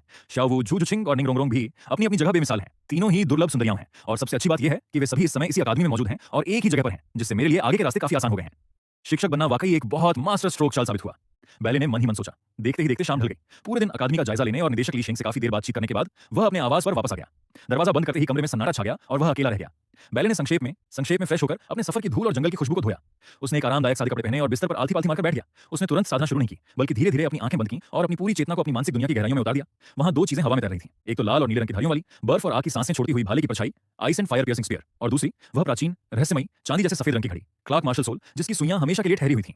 जब से उसने डार्क डेमन ड्रैगन का सोल रिंग सोकर सोल किंग के स्तर में कदम रखा था, तब से उसकी मानसिक दुनिया में उस क्लॉक मार्शल सोल की ओर से एक अनोखी हलचल महसूस हो रही थी। शुरुआत में वह हलचल बहुत धीमी थी, जैसे पानी में एक बूंद गिरी हो, लेकिन कुछ ही दिनों में वह धीरे धीरे बढ़ती गई और हाल ही में पूरी तरह शांत और स्थिर हो गई थी। उस समय वह सनसेट फॉरेस्ट के खतरनाक माहौल में था, इसलिए गहराई से जांच पड़ताल नहीं कर सका और अपनी उत्सुकता को दबा कर रखा। अब अकादमी के इस सुरक्षित कमरे में आकर वह आखिरकार बेफिक्र होकर इसकी तह तक जा सकता था। उसकी चेतना एक कोमल स्पर्श की तरह धीरे धीरे उस चांदी की घड़ी से जा टकराई। टकराते ही मानो कोई पुरानी बंद पांडुलिपि अचानक खुल गई हो। क्लॉक मार्शल सोल के दिल से एक विशाल और रहस्यमयी जानकारियों का सैलाब निकला और सीधे उसकी आत्मा पर छप गया। ये सब उसके क्लॉक मार्शल सोल के इकलौते कौशल, टाइम स्टॉप के नए बदलावों और क्षमताओं के बारे में था। बैले की चेतना पल भर में उसमें खो गई। 1. बुनियादी क्षमता में सुधार। इसके उपयोग की सीमा अब रोजाना 3 बार से बढ़कर 4 बार हो गई थी। इसके रुकने का समय अब हर बार 2 सेकंड से बढ़कर 2.5 सेकंड हो गया था। 2. नई क्षमता स्टैकिंग स्लैश एक साथ इस्तेमाल। अब वह अपनी एक से ज्यादा बार की मौकों को एक ही बार में इस्तेमाल करके समय की अवधि को बढ़ा सकता था। हालांकि दिन में अधिकतम 4 बार की सीमा ही रहेगी और एक साथ इस्तेमाल करने पर उस दिन के बचे हुए मौके कम हो जाएंगे। सिर्फ यह जानकारी ही बैले के दिल में एक न रुकने वाली खुशी और रोमांच पैदा करने के लिए काफी थी। उपयोग की सीमा का बढ़ना और समय की अवधि का लंबा होना, खासकर इन्हें स्टैक एक साथ मिलाकर इस्तेमाल करने की क्षमता का मतलब था कि उसके लिए संभावनाओं का दायरा बेहद विशाल हो चुका था। चाहे कोई जटिल और लंबा काम निपटाना हो या अचानक आई किसी बड़ी आफत का सामना करना हो, हर परिस्थिति में उसके पास एक बड़ा सुरक्षा कवच आ गया था। 2.5 घंटे का बुनियादी समय ही कई बड़े काम पूरे करने के लिए काफी था और अगर इसे स्टैक करके 5 घंटे या उससे ज्यादा कर दिया जाए तो बात ही क्या थी। लेकिन इसके बाद आई अगली जानकारी ने तो उसकी पुतलियां सिकोड़ दी और उसकी सांसें तक थमा दी। नया उपकौशल, आंशिक समय मुक्ति, टाइम स्टॉप लागू करने के बाद स्वामी केवल अपनी इच्छा शक्ति से उस क्षेत्र के अंदर मौजूद किसी खास लक्ष्य या सभी लक्ष्यों पर लगे प्रतिबंधों को अस्थायी रूप से आंशिक रूप से हटा सकता है। इंद्रियों की मुक्ति, देखना, सुनना, सूंघना, चखना और छूने की क्षमता को वापस चालू किया जा सकता है। सोचने की मुक्ति, सोचने और समझने की गति सामान्य हो जाएगी, लेकिन शरीर पर कोई नियंत्रण नहीं रहेगा, शरीर पूरी तरह जमा रहेगा। आवाज की मुक्ति, वह आवाज निकाल पाएगा, लेकिन वह आवाज टाइम स्टॉप के प्रभाव क्षेत्र में ही सीमित रहेगी और दूर तक नहीं जा सकेगी। संक्षेप में कहें तो टाइम स्टॉप के दौरान निशाना बनाया गया व्यक्ति बिल्कुल पत्थर की तरह स्थिर रहेगा और जरा सा भी हिल नहीं पाएगा, लेकिन उसकी चेतना पूरी तरह जाग जाएगी। सोचने की क्षमता लौट आएगी और देखने व दूर तक आवाज पहुंचाने के अलावा उसकी सभी इंद्रियां काम करने लगेंगी। इस आंशिक मुक्ति को बेहद बारीक तरीके से नियंत्रित किया जा सकता है। इसे किसी एक व्यक्ति या कई लोगों पर कभी भी चालू या बंद किया जा सकता है। जिस व्यक्ति पर से यह प्रतिबंध हटेगा, उसकी सोच, एहसास और भावनाएं पूरी तरह असली होंगी, लेकिन उसका शरीर कोई भी प्रतिक्रिया नहीं दे पाएगा। यह बैले ने झटके से अपनी आंखें खोल दी। असल दुनिया में उसकी छाती तेजी से ऊपर नीचे हो रही थी और उसकी आंखों में एक अनजाने रोमांच और हैरानी की चमक तैर रही थी। ये नई क्षमता तो हद से ज्यादा खौफनाक है। बैले ने खुद को शांत होने पर मजबूर किया। उसने अपनी मानसिक दुनिया में इस नई हासिल हुई क्षमता का बार-बार अभ्यास और अनुकरण करना शुरू कर दिया। वह मानसिक दुनिया में बार-बार इसका अभ्यास करने लगा कि आंशिक समय मुक्ति को इतनी बारीकी से कैसे नियंत्रित किया जाए और समय की अवधि को एक साथ स्टैक करके कैसे बढ़ाया जाए। देखते ही देखते रात बीत गई। अगले दिन सुबह की हल्की किरणें विश्राम कक्ष की जालीदार खिड़की से छनकर लकड़ी के फर्श पर रोशनी और साए का सुंदर ताना बना बुन रही थी। बैले ठीक समय पर जग गया। उसकी आंखों में नींद का जरा सा भी आलस नहीं था, बल्कि एक साफ और गहरी ताजगी झलक रही थी। रात भर क्लॉक मार्शल सोल की नई क्षमताओं के अभ्यास और उनसे जुड़ी उम्मीदों का उसकी मानसिक स्थिति पर कोई बुरा असर नहीं पड़ा था, बल्कि इसने आने वाली कक्षाओं के लिए पूरे माहौल को अपने हिसाब से चलाने का एक नया आत्मविश्वास और सुकून दे दिया था। वह उठा और बड़ी सतर्कता से फ्रेश होकर उसने अपनी नीले रंग की कसी हुई शिक्षक वर्दी पहनी। शीशे में दिख रहा युवक बेहद आकर्षक, लंबे कद और सुडौल शरीर वाला लग रहा था। वर्दी ने उसके तीखे तेवरों को थोड़ा संभाल लिया था, जिससे उसके चेहरे पर एक शिक्षक जैसा शांत, संजीदा और भरोसेमंद निखार आ गया था। सब कुछ व्यवस्थित करने के बाद बैले ने अपनी पाठ योजना उठाई और अपने कमरे से बाहर निकल आया। सुबह सुबह का ब्लू टाइडेंट अकादमी अब जाग चुका था। ताजगी और जोश से भरे छात्रों के छोटे छोटे समूह अपनी अपनी कक्षाओं और ट्रेनिंग ग्राउंड्स की ओर बढ़ रहे थे। बैले शांत और सहज कदमों से कैंपस को पार करता रहा। रास्ते में छात्रों की उत्सुकता और सम्मान भरी निगाहों पर ध्यान दिए बिना वह सीधे इंटरमीडिएट सोल मास्टर क्लास वाली इमारत की ओर बढ़ गया। उसकी कक्षा दूसरी मंजिल पर स्थित थी, एक विशाल और हवादार कमरा जिसमें आसानी से 40 से 50 छात्र बैठ सकते थे। इस समय वहां लगभग 30 से ज्यादा छात्र छात्राएं मौजूद थे, जिनकी उम्र 12 से 16 वर्ष के बीच थी और उनकी आत्मा ऊर्जा मुख्य रूप से लेवल 21 से 29 के बीच थी, यानी वे सभी ग्रैंड सोल मास्टर के चरण में थे। ये सभी युवा छात्र आपस में बातें कर रहे थे और अपने नए शिक्षक की पहली औपचारिक कक्षा को लेकर उत्सुकता और उम्मीदों से भरे हुए थे।